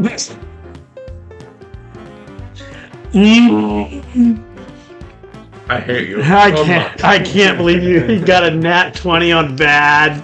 I realized that him just taking his clothes off and exposing himself to a person wasn't bad enough, so I had to add in the rumor. Oh, this is glorious. I hate you. Hey, how did my day go? Yeah, that's fair. Oh no. I really, really, really want to tell you more about what happened in that alleyway, Rob, but I can't. Because I didn't roll good enough. And it is outside your realm of knowledge. Exactly. But I really want to spill about how funny that actually is. Oh no. I'm not going to though. I'm not gonna metagame. I'm gonna do this properly. We'll see if Robert's character ever figures it out or ever gets to that point. Yeah. Alright. Alright. So, You guys are gonna now that you're dressed. now that you're naked, what are you gonna do? Probably take a bath and then go to sleep, huh? Cool, yeah. So they do provide some night clothing. He just fell asleep on the bed immediately, and so he didn't even realize there was clothing prepared for him to use. Yeah. You take a bath. It's been a long, hot day, so you take it's a cooler bath. So, and you actually avail yourself to some of the amenities afterwards. So you get yourself properly dressed and actually go down to the sauna and stuff to kind of think about what happened, your recent failures and successes, and to kind of go over your options for the next day. And yeah, so you are a very most barbarians tend to be very reactive. You are very Reflective, it seems like. Reflective, thank you. Well, also, a lot of barbarians are dumb as rocks. Well, people play them like that, but not all barbarians have to be. Rog. Yep. Also, who says I wasn't like that when I was younger? You've just been alive so long, you learned from it. Exactly. That's the point. All right. Pause it, Rob, for a minute. All right. All right. Long rest. You guys are well rested. You guys are well fed. It's the start of the day. You guys are. You guys hear a knock at your door.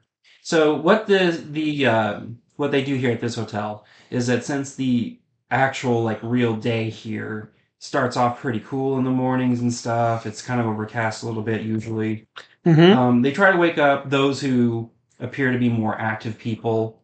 So adventurers, things like that. They try to wake them up as soon as the sun hits so that they have a chance to kind of get some of their activities and purchases and other stuff done before the sun starts to heat up and things start to close down for the heat of the day. That's nice of them. So both of you guys, since they know you, obviously you guys are adventurers, you hear a pretty loud knock at the door. Okay. All right. Do we roll something for it, or are we just gonna role play? I would roll. Oh boy. I would roll wisdom. Well, I'm lucky. +3. That's a 3. It's a 6. I'm dead to the world. Mine's an 18. So, Jeff, you open the door, and you see a normal person there. It's actually the front doorman, or the not the doorman, the receptionist. And front desk receptionist. Front desk receptionist, yeah. And he says, "Good morning. Here's your early morning wake-up call for adventurers. If you would like to start your day, I have some guides and some recommendations for where to go to restock on your supplies, and some places you can go to check out to see any potential jobs, offers, while things are starting to, of course, build up, while things are still quiet and the bounty board is still relatively full." All right. Thank you. And then he looks at your door, Rob. The guy who was knocking on your door just turns to him and goes... So the Red Dragonborn goes, and snaps his fingers. And immediately, the guy who is knocking on your door backs away. And immediately, you see a massive hand. Oh, he's using Mage Hand! Except this one's got a white glove on it. Oh, of course. And it forms a fist. And goes... We'll see. Oh, boy! Do I get advantage because of the loud knocking? Roll for reflex. Reflex? That would be... Do I just use a wisdom or a dexterity? Dexterity. 14 plus 1, it's 15. You wake up, but you have massively flung yourself off the bed. So you're not hurt, but... And you immediately... I'm up! Run for the door. Right as the fist is about to come down for the 4th time. Yay! And it stops. Like a hair, like literally a hair, a very short hair Your nose. away from your nose. And the red goes, "Your wake-up call, sir." Sorry. And the main receptionist, the caretaker, Also, I've got my traveler's clothes back. Most likely, they would have probably left Yes. them at Okay. either at your door or some spot in your room. No, I'm not doing it. See if you were actually just naked, but Well, he did take advantage of all the amenities. Yeah, so true. technically I would be dressed. Maybe we don't know if you sleep in the buff or not. You haven't determined that yet. All we know is that Am I wrong? I hate you. I love her. My character doesn't know anything about that. The only people that know that are the employees. And that's a thing. You are never coming back here again, are you? I have to come back here now. You're in future days, Jeff. You'll hear about people going, "I need a slice of that cake." I can't believe this. This is awesome. There's no way this is ever gonna get like fan art. I hate you. Shaped up, gem, sapphire born, dragonborn, Tossing his dirty barbarian, clothes at the maid. barbarian. Well, we could just call this the barbarian side of him. Anyways. Okay, so now that he's woken you guys up, do you guys want to go your separate ways, or do you guys want to... Do you think your characters would, after like a brief... You guys only met each other in passing. Very brief. But seeing as how my character is now awake, I think it would dawn on him exactly how out of his depth he is. So He's gonna ask me since we talked, Literally the only person he knows apart from the front doorman. yeah. and the barbecue pit guy. The pitmaster. You are the only one aside from the pitmaster and the doorman who's talked to me in this entire town. So yes, I would probably ask you for help. Apart from the huckster / advertising girl or calendar girl who brought you there. Which now I probably And you don't want to know what I'm trust going to at do? all. I'm going to tell the doorman I will be back. Okay. So your guys are going to head out into your day. And we will head towards the bounty board. Is that fine with you, Rob? That's fine by me. All right. So since it was rather slow, you're actually seeing people like putting notices and jobs up on the board as we speak. Many of them having to do with the ruins or the rumors of ruins in the deeper desert. So people are already going, if you find this place, I will give you this. Yeah. Or any information about this, or any proof of this. The amount of money on the various of those various kinds range from very small to like Quite a lot. Ungodly amounts of money. ungodly amounts of money to isn't even enough to buy a bottle of water.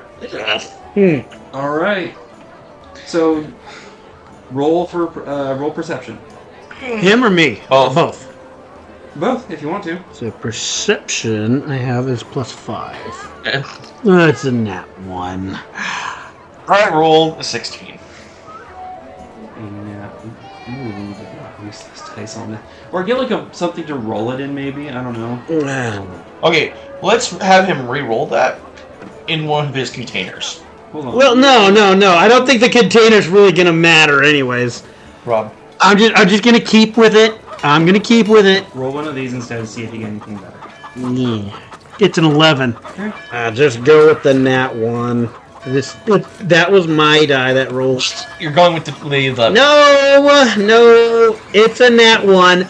Besides, Wait, actually, technically, it would count because he doesn't know this place very well. I don't know what's going on. What this place actually is. Well, he led you over to the bounty board, which is actually not too far away from the hotel, because the hotel has their own separate one. Actually, scratch that. It's not outside, it's in the hotel. Okay. Which So- means we still have a place to go get some breakfast before we leave. So it is so on the, as you're going into the building itself, it is on the left side, far left side. There's many like sunken pit kind of areas for people to sit and kind of talk and eat together, kind of do some basic lounging. And on the very far side, past the sunken pit tables, the regular raised tables, like what normal people would sit in, there's a massive fireplace. And to the left of the fireplace is a humongous corkboard. Nice. And Jeff, what'd you get? I got a 16. So Let's see. What's the modifier for that? So yours is a perception, right? You have perception here, No.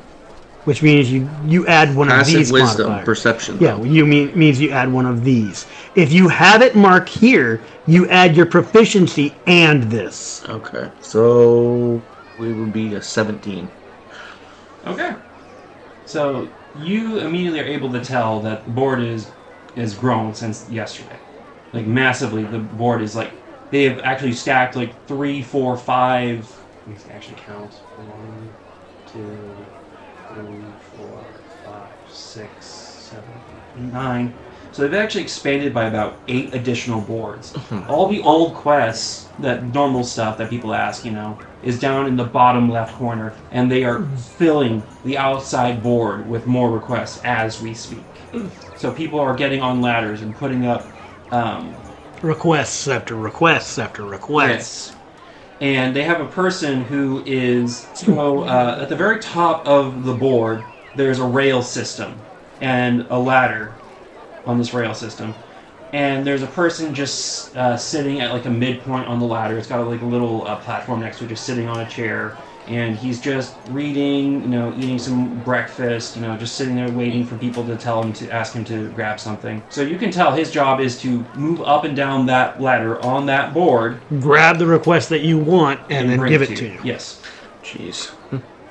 And he has a small box or container that's next to his right foot. And that's for finished. I'm assuming that's for finished quests or. No.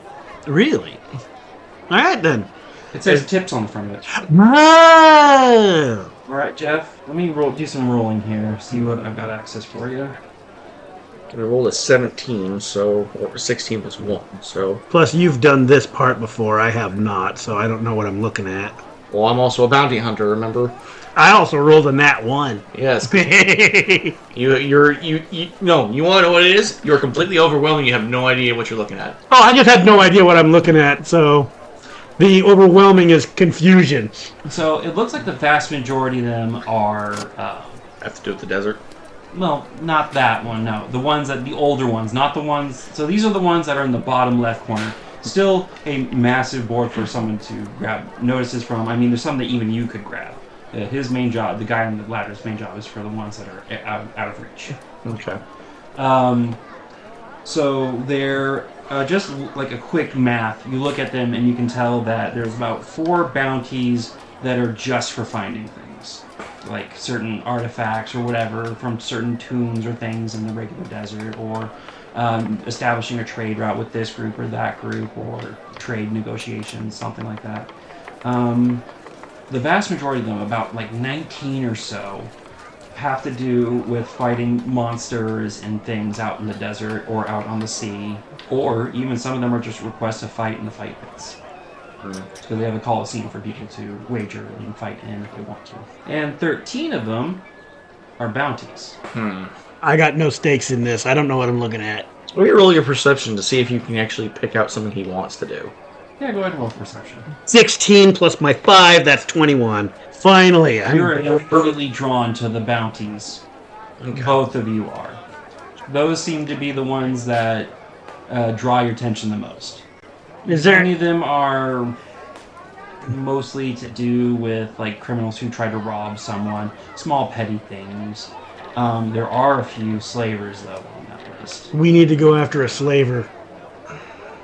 No, here's the thing. With how mine is, my hands would instantly grab for the slavery ones. As well as since I have history with slavery, I would definitely want to get justice for the slaves. Robin knew exactly what he was doing when he did that. Yeah, he did. I can't stand for injustice. That includes slavery. You can't stand slavery. Do I, from my past, recognize any names or are there pictures? There's pictures.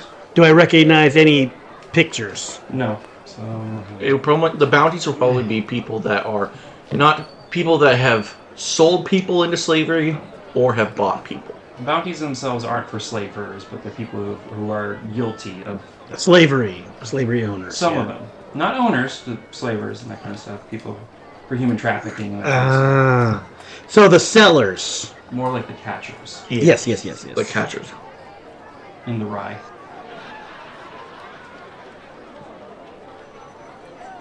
It hurt. Why did that hurt?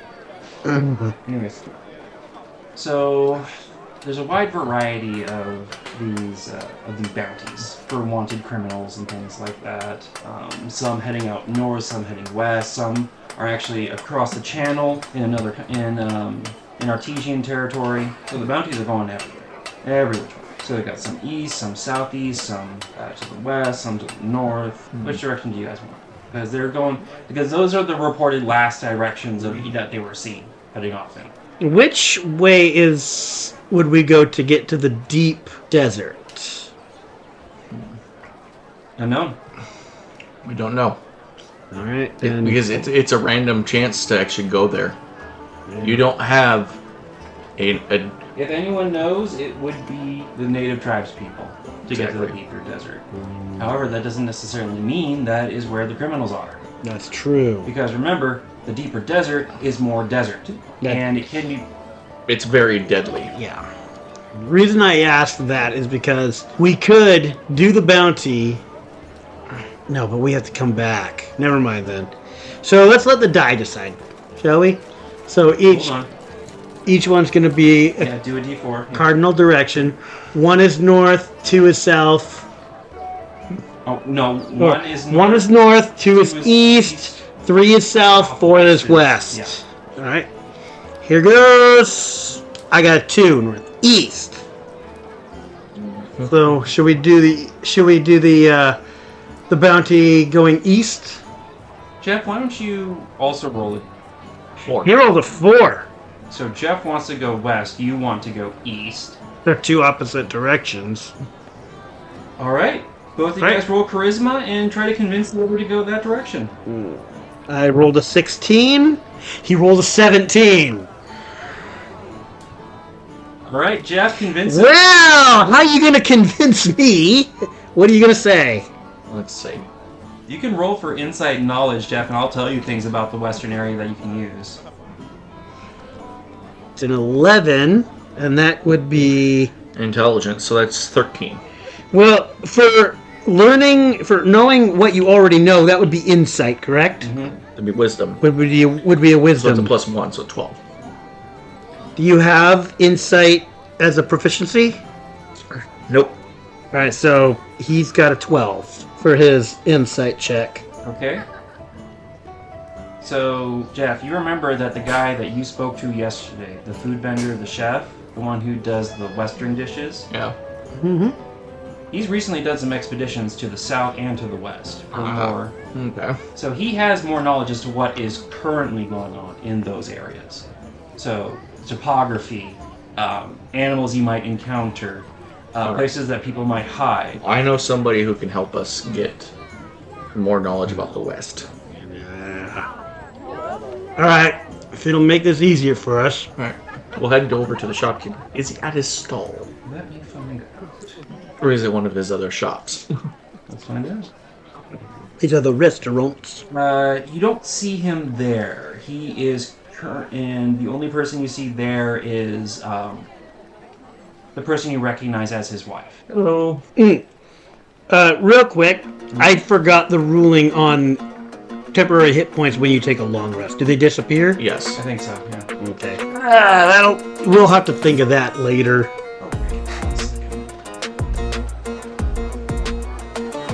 So I technically would know them personally since I've been here long enough. Well, also this guy is one that you trust explicitly. He knows your name and knows how you want to be. Paul. Yeah, how you want to be announced, basically. His wife would be the same because Family's family. Sometimes, yeah. You see his wife has long dark hair. She's got a very olive, very darker skin tone. And while she's cooking, she's actually dancing at the same time. So she's full elf as opposed to her half elf husband. And she has lots of golden jewelry that jingles every time she moves and dances while she's cooking. She's kind of in a trance right now while she's doing this, so she doesn't really hear you coming up. Alright. Roll for charisma. 17. 17. Or Okay. 19, technically. Oh, and he's got a +2 on charisma. Alright. So out of the corner of her eye she sees you, so she stops what she's doing and goes, "Hello, it's been a while. How have you been?" I've been good. How are you? Could be better, could be worse. My husband's out securing more of our supplies, for our restaurant, our business. Wanted to buy some more spices from the spice market. He's not in right now. He's not even at any of the restaurants, so he's out meeting with people trying to secure supplies. Okay. Well, didn't you have something you wanted to ask? Well, I was wondering if you had any information on some of the wildlife and stuff over on the west side. Oh, taking a bounty out that way? Mm-hmm. From what little my husband's told me from his recent trips and expeditions, the swamps seem to be pretty dangerous this time of year.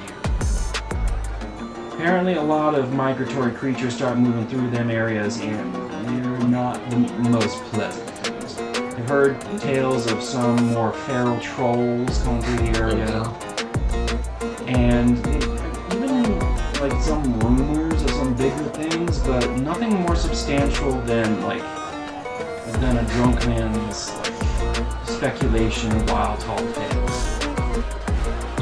Some of them krillers out there and shrimpers, they're not 100% reliable when it comes to information.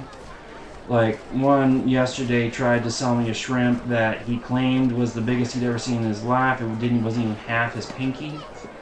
He's missing half his pinky. Gosh. So there's a lot going on out west, and the spices and food are delectable, and they're great for business, and they're great things to come from where we're from, but it's not 100% the safest right now if you take the swamp path. If you take the more mountainous regions, those tend to be a little safer. Alright. Also, I heard more about people being waylaid that way. So the mountain paths seem to be where a lot of bandits are holding up at this time. Okay. So if you're looking for someone who's on the lam, so to say, soon to be on the spit, I would check up in the mountains to the west. Alright, thank you. With that, she goes back to cooking, dancing and singing, and she leaves you to her business. All right, mountain pass it is. Yep. Mountain Pass to the west. Before we go out, I want to buy a new camping set. Fair enough. All right. And I could probably use some potions or something. Yes, especially since you have such a low life pool.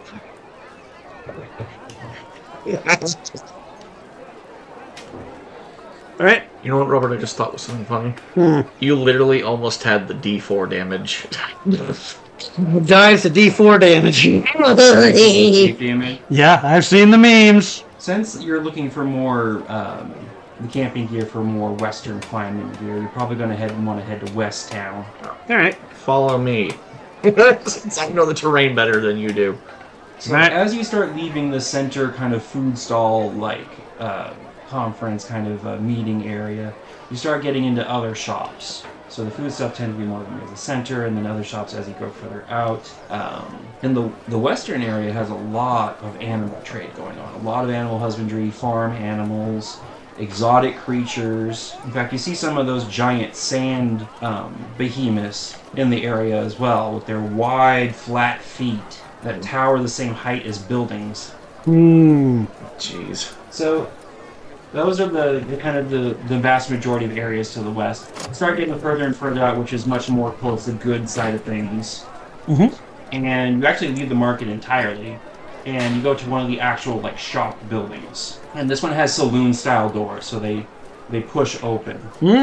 My style. Do we want to go in? Yeah. All right. So let's go in. As soon as you enter, the air inside is actually, you realize the reason why the doors are the way they are is because the area inside is actually hotter than it is outside right now. Oh, Jesus! This was a big mistake. Because right now, this is when all the dwarves in the shop are actually at their busiest. They're using the cool of the morning to try and take care of things while they have a chance before things get worse. So this is the forge. Yep. Well, it's an open air shop. So the entire area is open. You can see the people out in the back working, forging, smithing, leatherworking, all sorts of stuff, assembling things, putting stuff together. And you see adventurers of all kinds all over the place, and they are measuring, checking goods, inspecting items. I'm going to look around to see if I can find a small potion shop or a few potions. I'll look around for a really Roll good, for good camp. insight. Is it insight, I think, or perception? I think. Insight. Yay! Well, I have investigation. 4 plus 5 is 9. I do not see one. Dang it. What'd you get, Jeff? Let's see. She So got a 6. Plus, do you have insight? no, so I'd have to do it by intelligence. Insight is a wisdom, actually. Ugh, it's a 1, so I got 7. Nothing. Nope. No camping, no potions. Well, it's not that there isn't. You guys are just overwhelmed. There is people everywhere. They're rushing this way and that. I mean, this place, the business in just 24 hours has tripled. Oh gosh.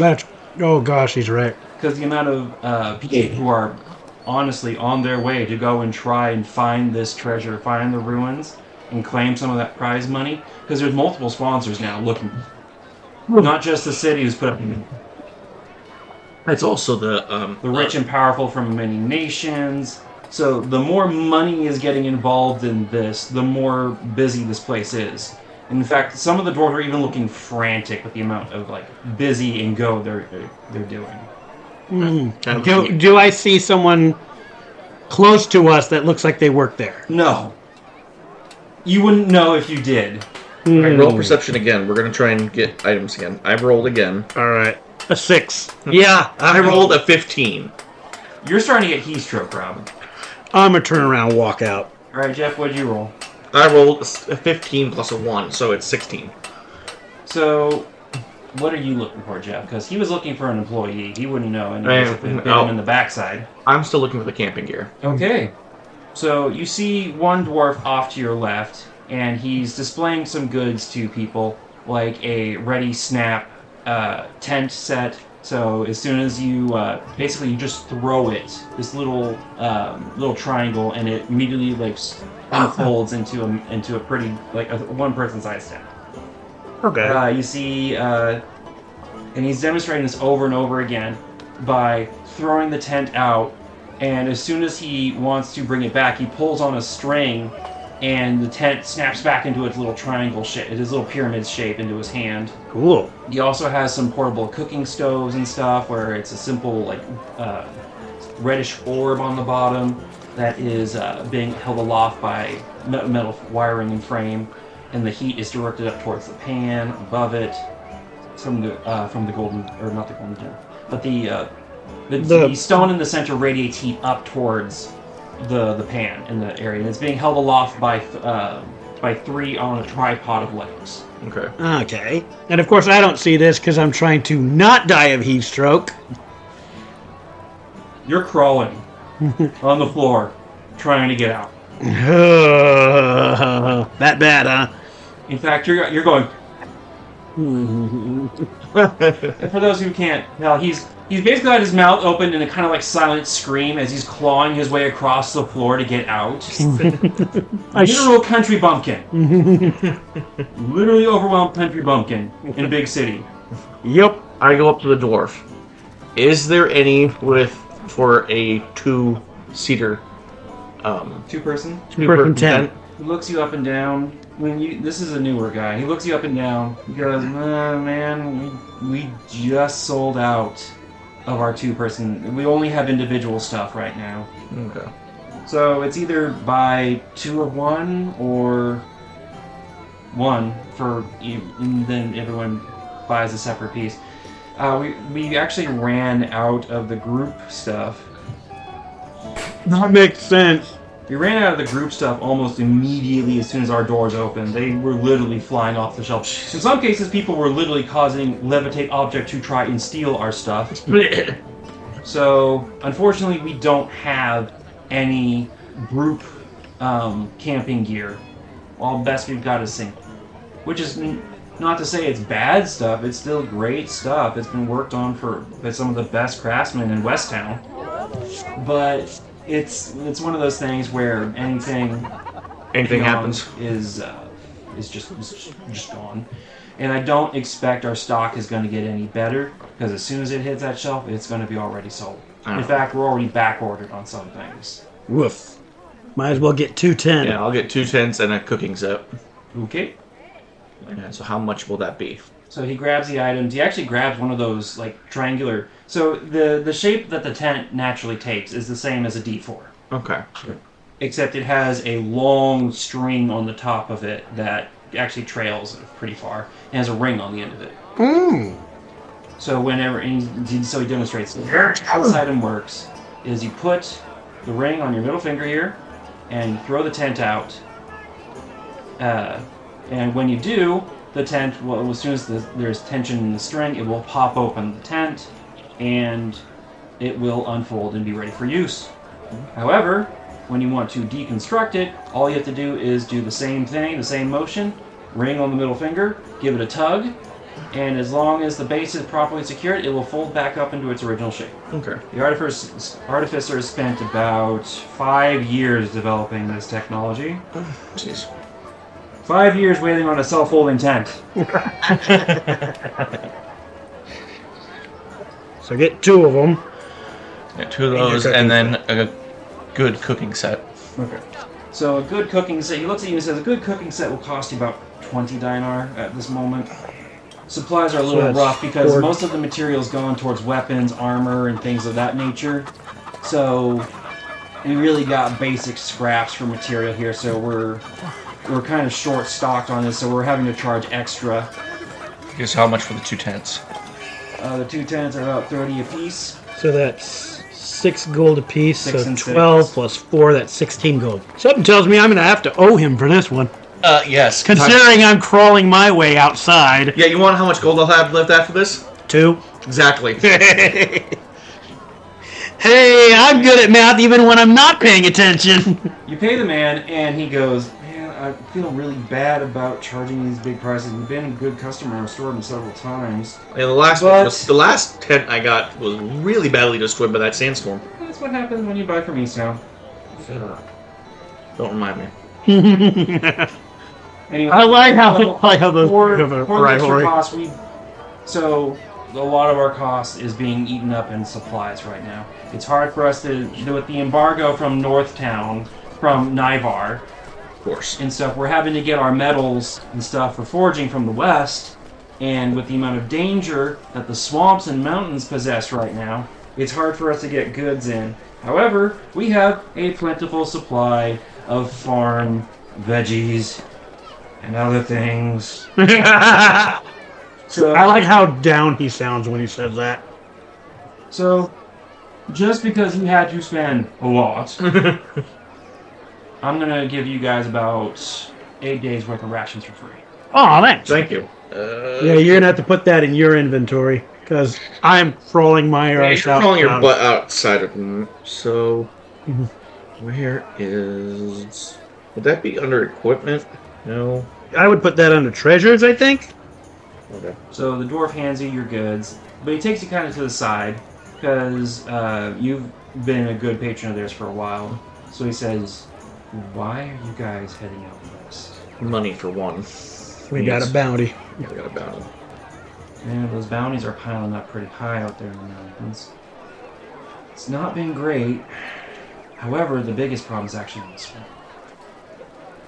I think you'll find that the vast majority of the people on those, if not them actually hiding out in the swamps, you'll at least find their heads out there, which might be a good way of making an extra buck because a lot of those bounties say dead. So, again, swamp dangerous, mountains safe. Far more likely to find your quarry in the swamp than you are in the mountains. Because right now, them bantams out there are about stabbing each other in the back about as often as a cottontail in the middle of spring finding a rut. For this information, do you want to get me a pickaxe so I could help if I find any good materials for you? You've got 2 gold left, dude. He looks at you and says, "No, don't.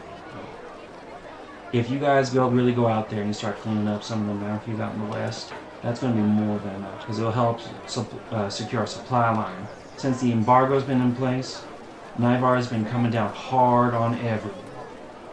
They are once again, although they're doing it a little bit smarter this time, instead of sending forces, they're trying to do it through Trade.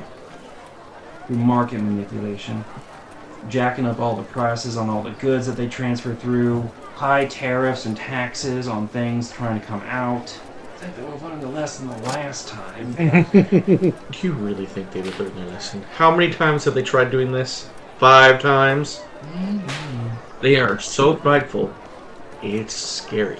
He kind of just does a little bit of a shrugging, kind of circular motion with his hand. Just like, yeah. He says, don't worry about any sort of money. The best you're going to find out there is like supply, unless it's like deep in the mountains, deep in any sort of cavern that you find, the best thing you're going to find out there is just shale and crumble. And you're not going to find anything in the place that you're going. Okay. So again, the best place for you to go is probably the swamp. Again, it's more dangerous. The critters out there are far worse than the mountains, but you have a far better chance of finding them there because, to be completely honest, most of them criminals are going to hide out there in the swamp where people don't want to go and walk, as opposed to taking their chances with the bandits up in the mountains, keeping them safe and not stabbing them in the back the first moment they get. How many bounties did we grab? We grabbed at least 1 that I know of. We never actually determined that. How many bounties were for the west? You recall that there were about 11 bounties for west.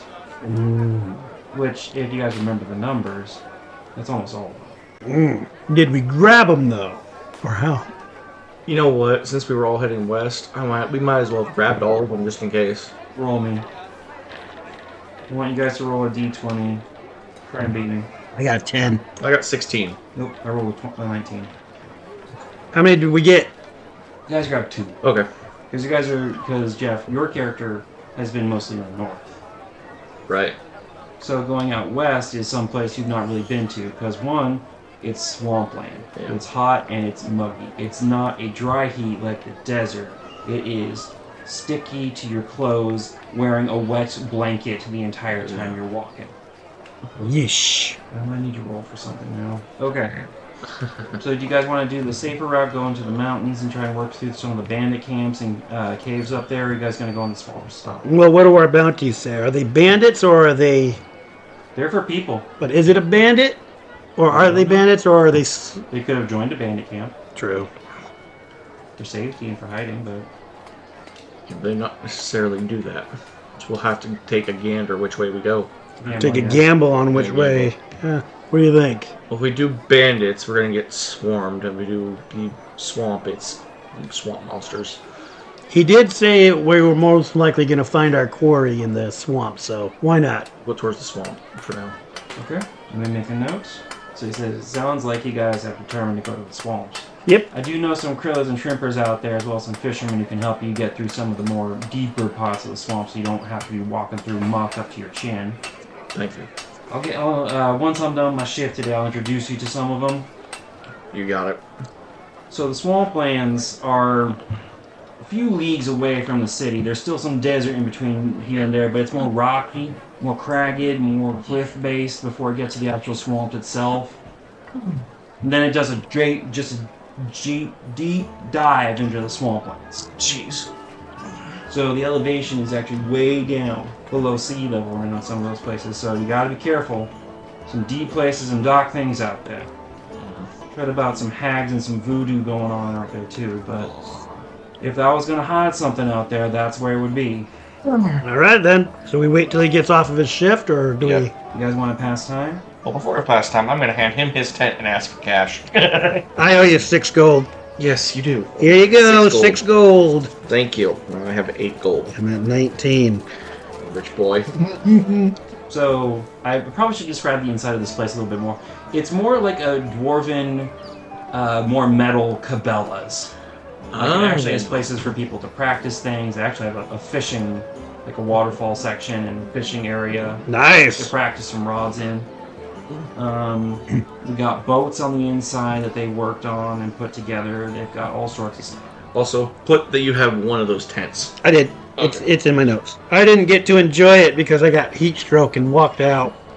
Or crawled out. Well, now the forges are beginning to Cool off. they're beginning to whir down as the heat of the day is starting to rise, and they start to turn off their forges to prevent. Overheating. Super heat stroke. Right, and you have a new automatic tent and a cooking set and some rations. 8 days worth of rations. For the boat. That's technically 4 days of rations. No, 8 per person.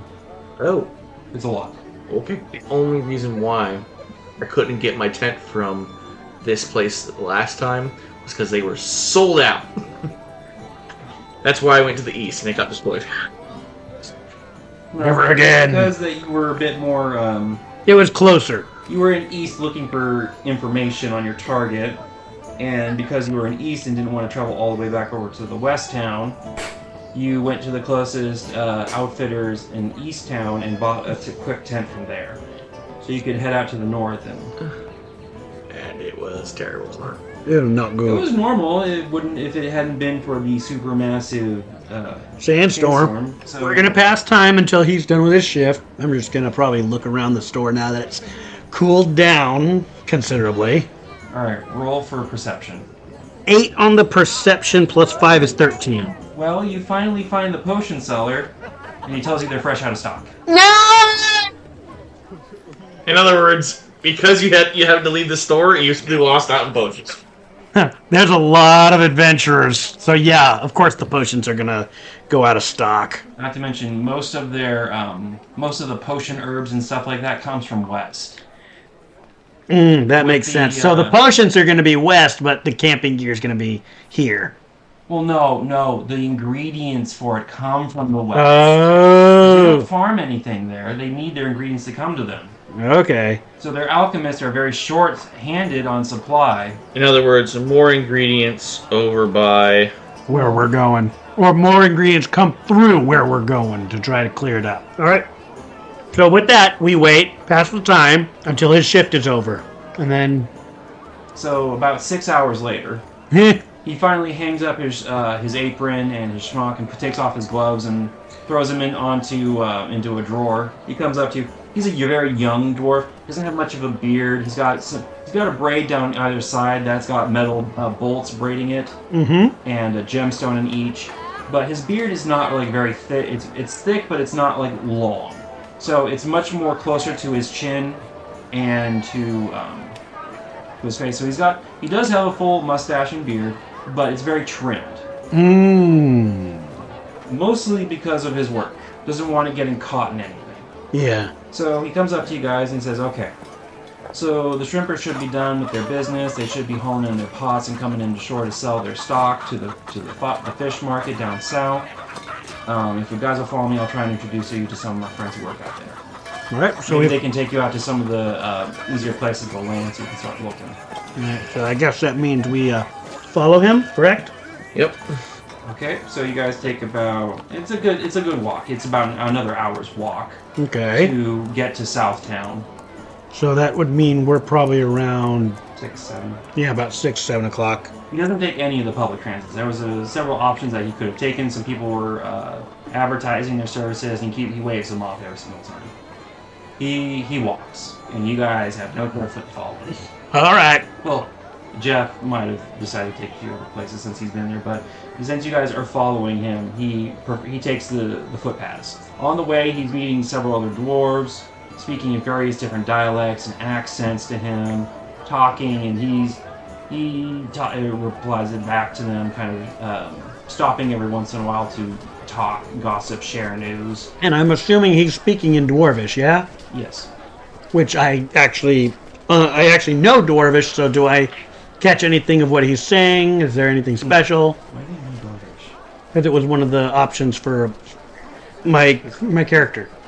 Not with the heavy accents. So some of them, if I had to describe, a lot of the Western people sound like they're from Louisiana, from the South. Ah. So they got the Louisiana accent. That's what he sounds like. But when he switches into pure Dwarvish, his accent changes immensely. Oh boy. So instead of it being the standard typical Dwarvish, it is so heavily accented, it would sound a lot more, it would be like the difference between listening to someone speak Russian and someone speaking German.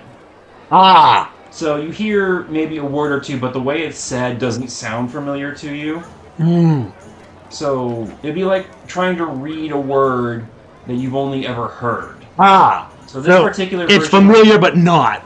yes. It'd be like listening to someone speak Old English, like actual Old English. Hmm. So you would understand a bit of it, but you wouldn't understand all of it. It'd be very difficult for you to understand with your current. Because he's speaking an old form of Dwarvish that is particular to the land of Tyvin. All right, fair enough. And if I had to describe the accent a bit, it would be a bit more phlegmy, a bit more of the stereotypical... Guttural? Not guttural. Mm. It would sound closer to Gaelic.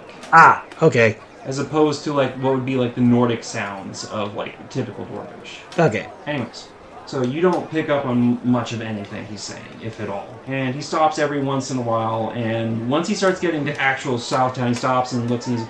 So everyone I was talking to out here going by, they keep talking about more and more about who could be out west. Like, I was asking them about your guys' bounties. And from what I could tell, really not... what would be... How do I say this? How do I translate this? Bobs and ends and bits and ends? A lot of it sounded more like hogwash than actual information. The more accurate bits was just talking that I heard were people talking about the fishing, the shrimp, and what they caught. So apparently, instead of things getting smaller because of the bigger things being there, apparently a lot of the smaller things are getting bigger. So the shrimp are like tripling in size, the fish are doubling in size, and it's just everything for some reason is bigger right now. This is some of the best catches they've had in a long time. Interesting. And they don't know why. The earthquakes. He looks at you and he says, yeah, it's possible, but this was going on before. Before the earthquakes, before the whole signal thing started coming out as people were talking about. So it doesn't seem to be connected as far as we can tell. So they like the fact that the patches are bigger, but they're worried about why it's happening. But the smart ones, you see the humans, they're just happy. Some of the deep western humans who live out in the swamps and stuff are just happy about the bigger patches. Because it means more money, more food for their families. Fair enough. So they don't care about that. The dwarves, though, who fish out in that area are concerned, however. Yeah. Because they don't like big changes. No. Well, believe it or not, bigger, small things mean that they're going to attract bigger predators as well. Yeah. And if that's not the case, then that means that the smaller things might end up dying out. Which means the smaller predators won't have a chance. So it's an imbalance in the ecosystem. And I think we're going to find out why it's happening anyways. Probably. Alright? So he's looking at you guys and he's like, to be completely honest, we know next to nothing of who's hiding out there. We don't know where anyone is. any of your bounties, I have not found hide nor hair nor whisper or rumor of them being out in the swamps. But then again, I haven't heard about them being out in the mountains either. Okay, so both locations are questionable. If they hadn't heard hide nor hair, the swamp is more likely because a body could disappear out there. That's true. He looks at you saying that and he goes, no, it's also true that you could probably claim a bounty on the person you never even caught or killed. So if you were find proof of them and bring that back that they're dead, you could probably claim the bounty on some people too. True. Let's find out, though. So he continues leading you on towards where the boats are. And you see a big old flat-bottomed boat. And the problem is this flat-bottomed boat, there's no rivers that this tributes out to.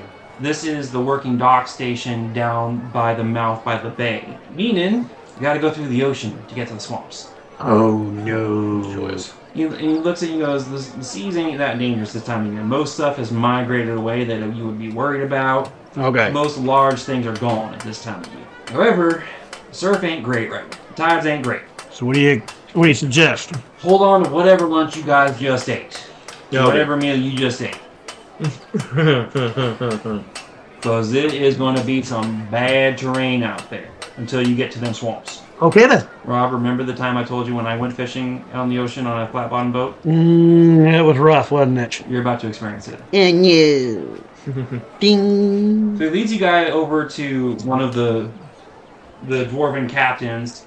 He goes, this is Grumpy Jim. We don't know his actual name, we just call him Grumpy Jim because he always looks like that.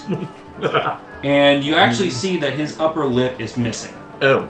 So he looks like he is constantly frowning or grimacing or something like that. Or snarling. Yes. So he constantly looks like that, and he goes, so what you guys up for? We need to go to the swamp. Well, I can take you out. We're about to put our traps back out there 10 times a day. And the guy who was with you goes, I understood about as much of that as you did. I don't know who taught him common, but they should have had their teaching degrees revoked. I agree. So, as you see the other dwarven human crew members on this flat-bottom boat, this is a big boat, by the way. It's not just a small flat-bottom fan boat. This boat is huge. It is wide. It's like 2 to 3 times the size of a normal boat of that kind of style. Oh, it's 2 to 3 times the size of a skimmer? It's wide Big. and long. Oh my gosh. And you see that all these metal pots are these traps are on the ships, and they stack up like 2 to 3 times the size of the dwarves themselves. They're tall. That's a lot of pots. Well, it's a crabbing vessel, so of course it is. I think it's more of a shrimping vessel. Yeah, same difference. It's even got the little things on the side for dragging through the water. The drag nets. The dredgers. Dredgers, yeah. Which they use when you actually go fishing in the ocean as opposed to doing their shrimp and crawfish Yep. traps out in the swamp. Why am I talking like I have? I've been talking this way so long, I'm just starting to develop a southern accent myself. So yes, the dwarven captain has this high, reedy voice that does not match his gruff exterior. Angry Jim ain't Angry Jim. Grumpy Jim, yeah. So after all the crew get the pots on the ship, Grumpy Jim guides you onto the ship, and he kind of leads you guys back towards where the helm is. And he says, "You guys stand behind me right there, and we're gonna get you out in them swamps this way we can." I'm scared. And he immediately hammers his fist down on some sort of button or sigil, and the boat takes off. Really? No warning, no build-up, just... Guess what? He told you. Oh, good lord. Hey, Robert, guess what? We're going to have to roll for it, aren't we? Might as well. Well, let me roll for difficulty. This is Let him dexterity, yes? First. Wow. This is dexterity, yes? Yep. Oh dear. 12. Please. 16. Or is that 15? It's a 15. Alright, difficulty was 19. So you guys are getting battered and bruised as this thing slaps against the water. So you guys, your entire lower body feels like it has been frozen in place. Like someone had put a paralysis spell on your legs and your lower body, and your entire lower body is sore. But they get you there fast. So in the next like within an hour or so of them taking off, they're actually have already gotten you to the salt flats that lead into the swamps. And they're starting to move a little slower as they get through, so that they don't snag any roots or any underwater trees that might cause a puncture. That was Back at you guys, and if you didn't know any better, or if you didn't know any better, you would swear he was grinning at you guys. Like, how do you draw that chip there, Donald Bands? What'd he say? Thanks for the ride. You got good lord. Boy, now you have to get that back. You guys don't need to ride down here. You just call right here. Okay. Sure, I understood most of that, so yes, thank you. We will let you know if we need a ride back. So they stop over towards a more solid bit of land and let you guys off as they go speeding back out into the swamp to lay out their traps. Well, no, they're in the swamps. They're in the flat area now. So. They're going slow. Right. Well, they're not going slow. They're going fast, but since they're not dealing with choppy water, they're not being slapped around. I'm gonna try to get my land legs back. Whoa. It's gonna be fun. I'm not gonna make you guys take damage, but I am gonna reduce your pace down to slow. I refuse. It means our speed is gonna be cut in half. 19. 17. I'm thinking about how I'm gonna do this. He wants to do something. Let him do his thing.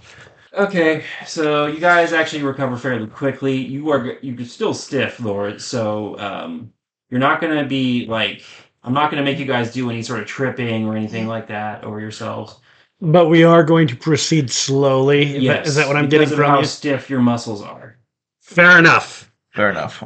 Should have made you guys really have to pee.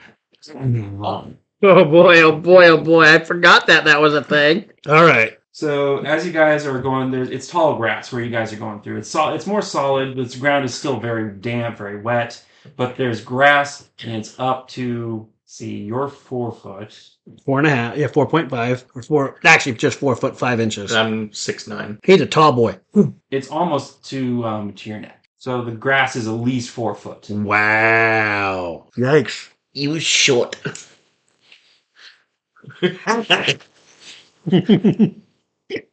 For those who can't see or hear what happened, Austrum? Austrum just flipped off. Who? Balasar. Balasar. Thesian Balasar. So Austrum flipped off Balasar because his 4.5 foot body only barely sees over the grass.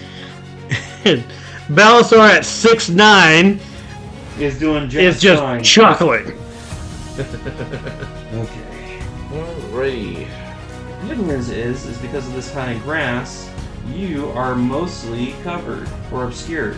Okay, let me see. Should crouch down a little and I disappear. So you guys, the most you can see, Jeff, is just grassland for a good while.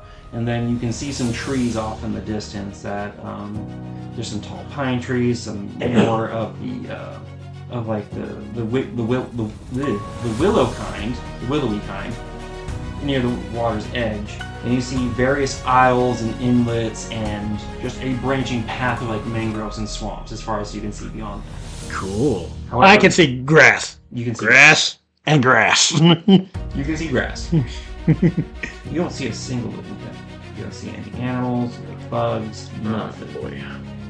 Usually you'd have bugs in the swamp, so that's actually concerning. Yes. We don't hear any buzzing whatsoever. Nope. No flaps of dragonflies, anything like that? Okay. You gonna tell a short king? Hey, you don't hear any insects, do you? I'm gonna train my ears. Roll for perception. Perception is +5. 15 + 5 is 20. Yeah, you immediately pick up on the fact that he's right. You've not heard a single bug as soon as you guys got off that boat. I'm going to cross over from pissed off to caution mode. Hand on my wand, arcane focus, whatever. What spells do you have, Rob? I have quite a few, actually, considering I'm a wizard. I got the cantrips Firebolt, Prestidigitation, and obviously Mending, since I used that earlier. Mm-hmm. Then With my level 1 spells, I have Sleep, Detect, Featherfall, Alarm, Thunderwave, and Magic Missile. With Sleep, Detect, Alarm, and Magic Missile prepared. How many? Jeff? Huh. I need you to... Okay, Jeff, what do you want? You guys are basically in the middle of a gigantic grass field. You want to zone one. What do you want to do? Talk amongst yourselves and discuss what you want to do. We should cautiously move forward. Agreed. And I'm going to sniff the air to see if I catch any scents. Yeah, roll for that. Perception. 19 plus 5. Yep, 24. 24. All you smell is mud and grass. That's not good. I should be smelling a lot more than mud and grass. It's up to your nose in mud and grass. Well, I know. Also, you're not familiar with any smells in this area. But I should be able to smell more than just mud and grass, despite what I can't recognize. There's nothing around you. Can I use Psionic Mind to try and find something? Here, go ahead.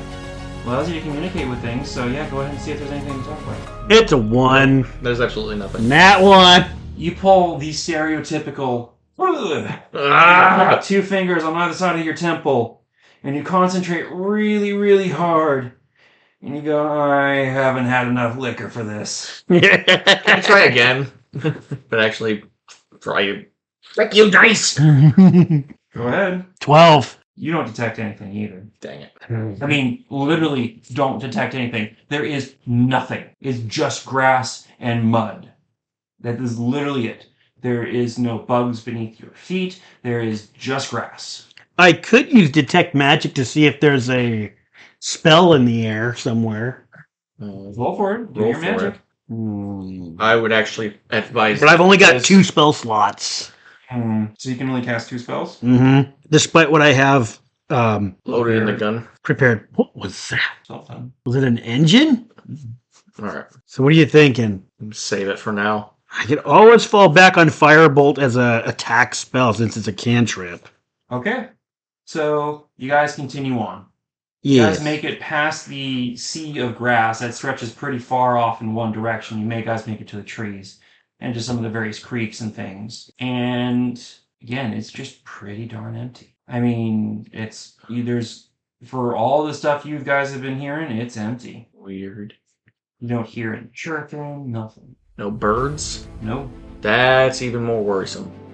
No birds, no chirping, no bugs, nothing. You don't hear anything. I mean, obviously you hear things. You do hear things, but nothing more than like drops of water off of trees and things like that from the mist, or the sound of your feet hitting the mud and dirt beneath your feet. Of course. So nothing alive that we know of. Nope. Oh, here's a good question. How would we contact the boat? We'd have to go back to the edge and just flag them down, I guess. You said holler. Okay. Someone's revving an engine. Alright, so let's see. We'll keep the slow pace. I do have an Arcana, and I have some in Investigation as well. Do you think I could investigate to see if I could find like any hint of an arcane? Yeah, you can. So would I just roll for Arcana or roll for Investigation? I would roll for an Arcana first to detect anything, and then Investigation to Figure out what it was. Nat 1! Absolutely nothing. Nat 1 on Arcana. You are so out of your depth with this area. You have no idea what kind of magic is going on. You can't tell. You can't feel anything different. But then again, you haven't been able to pick up on anything like magical ever since you got here. Even though you were quite honestly like next to it and bathed in it, you couldn't tell.